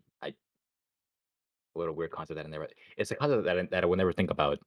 But Army of the Dead is kind of like, yeah, it's a cool concept. But yeah, I meant Army of the Dead. Okay. No, I'm glad we got that cleared. No, yeah, no, that's a good barometer. I do think Bullet Train's better though, but I don't think you would have doubted that. No, I would not have doubted that. But Um, yeah, that's good. Good to hear. yeah, no, I wish I could have liked this way more, honestly. Um, yeah, I don't know.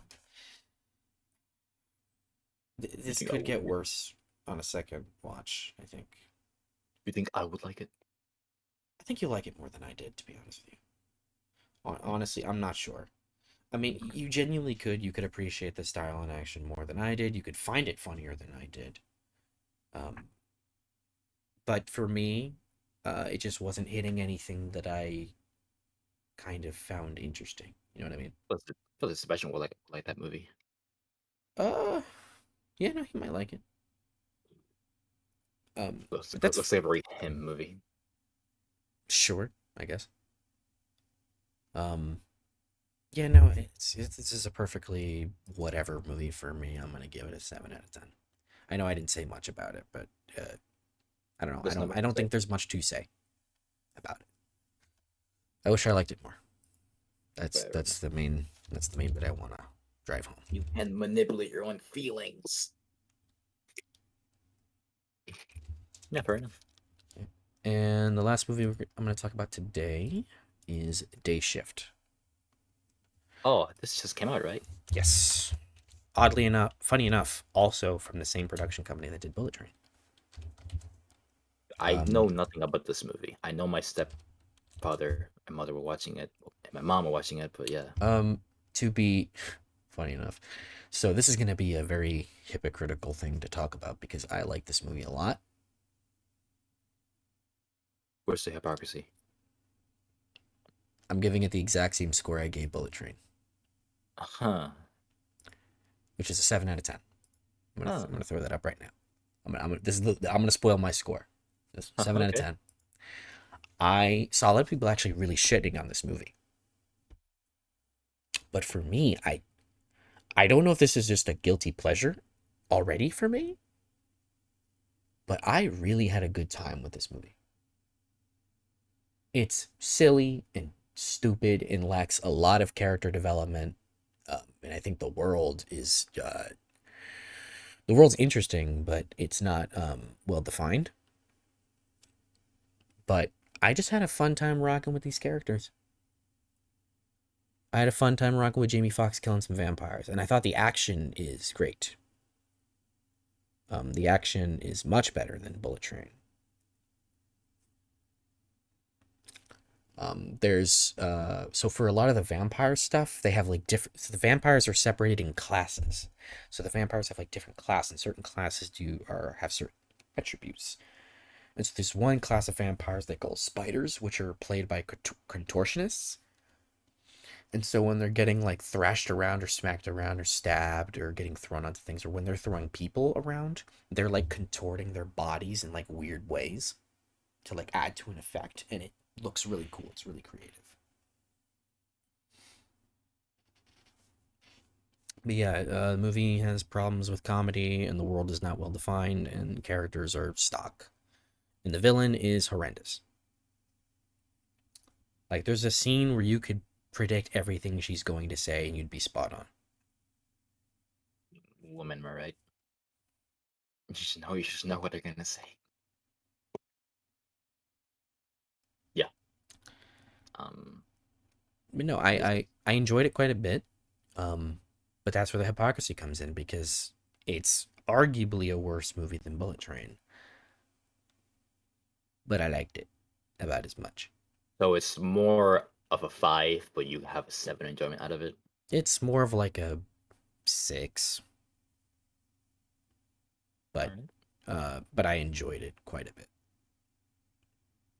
So Bullet Train is a 7 through and through, but your enjoyment is like 5. All Yeah, right. and Day Shift is like more like a 6, but I really enjoyed it like a 7. You could give it a 6 and like it a lot still. I enjoyed it.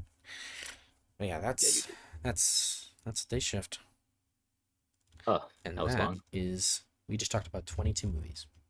That was long. Call me Muller now. Call me a long man. Hmm. You can be my semi long man. I don't like that.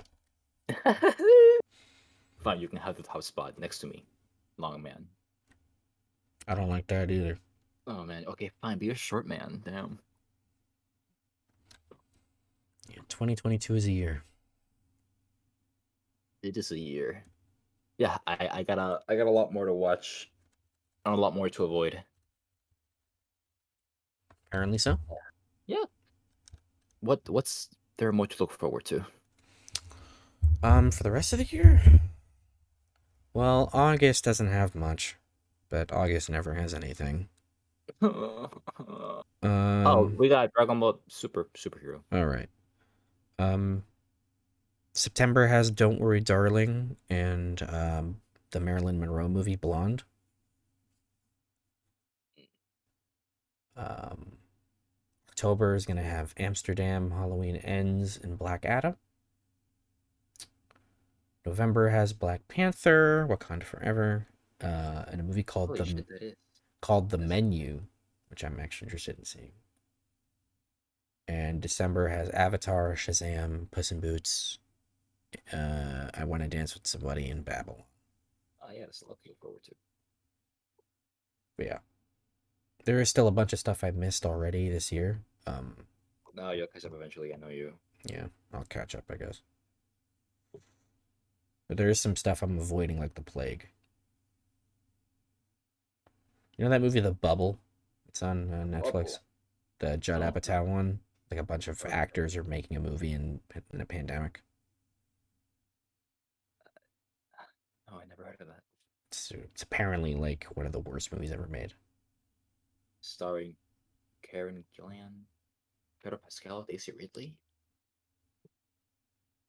So it's a movie about actors making a movie during the pandemic. Mm-hmm.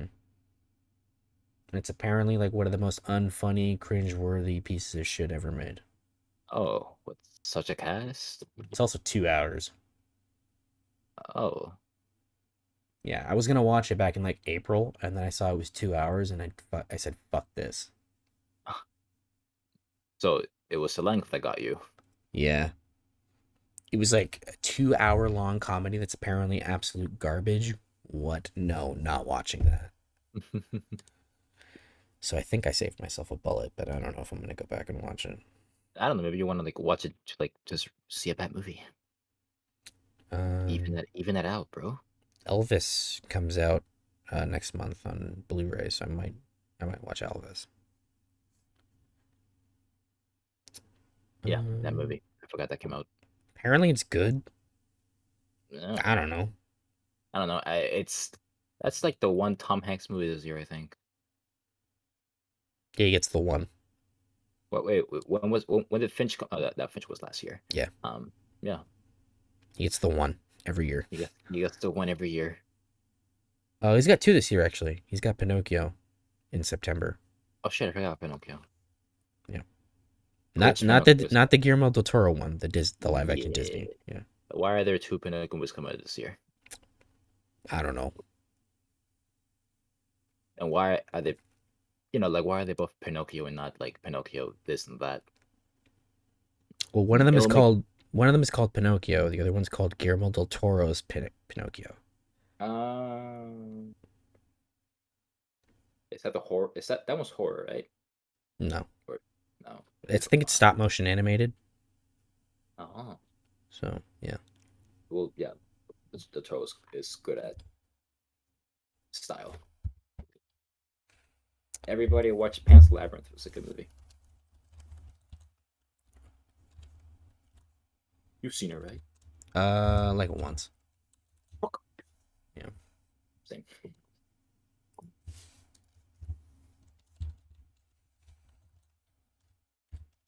The one with Tom Hanks is a Disney one, right? Yeah, he's playing Geppetto. Go figure. Is it animated or live action? Live action. Wow. Yeah. All right. Disney, am I right? Disney, you're right. Robert Downey Jr.'s in it. See, well, What? it says that he's in the cast. Like I looked it up. It says he's in the cast list. No Doesn't say what shit. who he's gonna be. I just don't know what. No Yeah. shit. No shit. Dang. Um. Oh, go away, Michael Keegan. No, it says he's not in the cast on Wikipedia. Oh, So he probably that was was rumored to be part of it at one point. so we're seeing Keegan Michael Key just on anything. That He is sure not is in everything. sure and everything, right? Yeah. He was in the Predator. Yes, he was. Yeah. Still can't be his best movie ever. Keanu, of course. Ever seen that movie? I have seen Keanu. Oh, it's fucking right. It's good that they call it the cat Keanu after the greatest actor of all time, Keanu Reeves.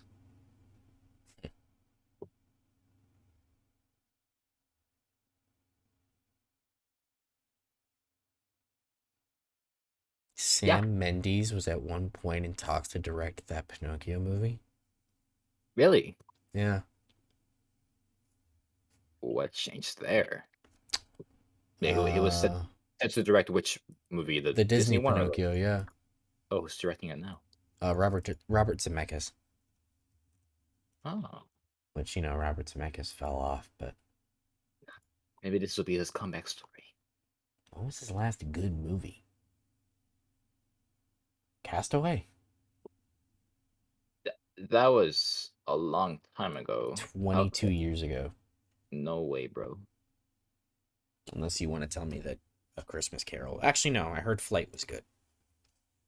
Oh yeah, hold on. The one with What has Denzel Washington. I haven't. Okay. So I'm looking at his stuff. He made Beowulf. The fuck did he? Oh shit, he did. Oh, no, this guy's crazy. Well, you know what? Being him, it's probably not bad to fall off since if you make like that many bangers, right? Uh, I mean, he's got look Back to how the Future, Who Framed Roger Rabbit, Forrest Gump, which, look how, Forrest Gump is Forrest Gump, but I, that's weird to say. Forrest Gump is really good. What are your thoughts on Forrest Gump?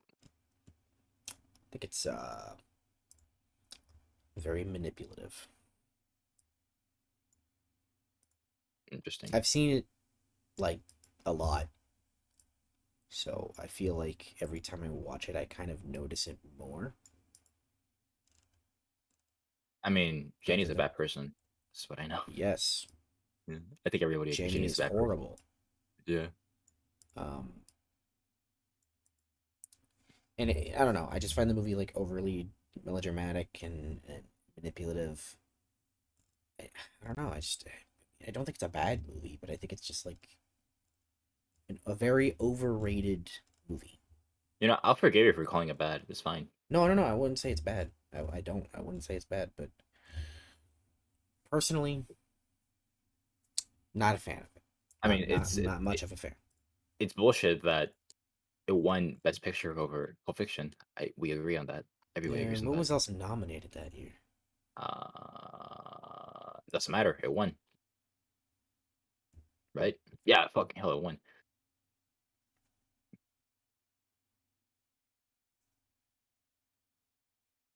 But that is a good question. What won that year? What else was in that year? Apollo Um, 13, Braveheart. Oh wait, was that nominated for? Fucking let me check.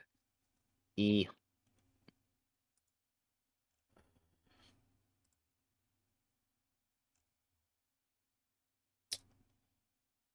so that year was Forrest Gump, Four Weddings and a Funeral, Pulp Fiction, Quiz Show, and Shawshank Redemption. Damn. and Forrest Gump won, which is considered one of the most bullshit movies of all history. It is. Um, All right. So it came out. Forrest Gump came out in '95, right? 94. '94. Oh, all right. So it would be '95 Oscars. 95. Well, no, it's shown as 94 Oscars. Um, Well, they since they come out since they're done a year the year after. later, that's why I put '95 Oscars because that's the only way. That's how it is. Because I clicked '96 Oscars, thinking that it was yeah, thinking that it came out in '95, but yeah, it was something. Uh,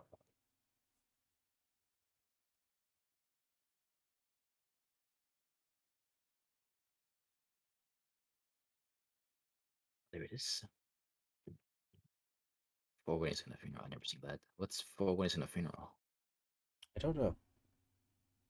Quiz show. Never heard of that either. I think that's the But Robert Redford movie that he wrote, that he directed with John Turturro. I don't think I've mm, seen it. I've seen bits and pieces of it. I know my dad, that's like one of his favorite movies. oh, I interesting. I never even heard of it. I've seen bits and pieces of it. Upper Look Dot it has rough finish and Martin Scorsese acting. Oh yeah, Martin Scorsese has acted before. That's so weird. He probably looks at movies that he's been in and thinks, ah yes, true cinema. You think that means he thinks Shark Tale is cinema? Yeah. He wasn't Shark Tales. He's in Shark Tale. Oh shit. No, he definitely thinks Shark Tales is cinema for sure. There's no way he wouldn't. All right, we've been on this bit for a little bit. We've been still recording. Oh shit, Oh, I thought you finished recording. I did not.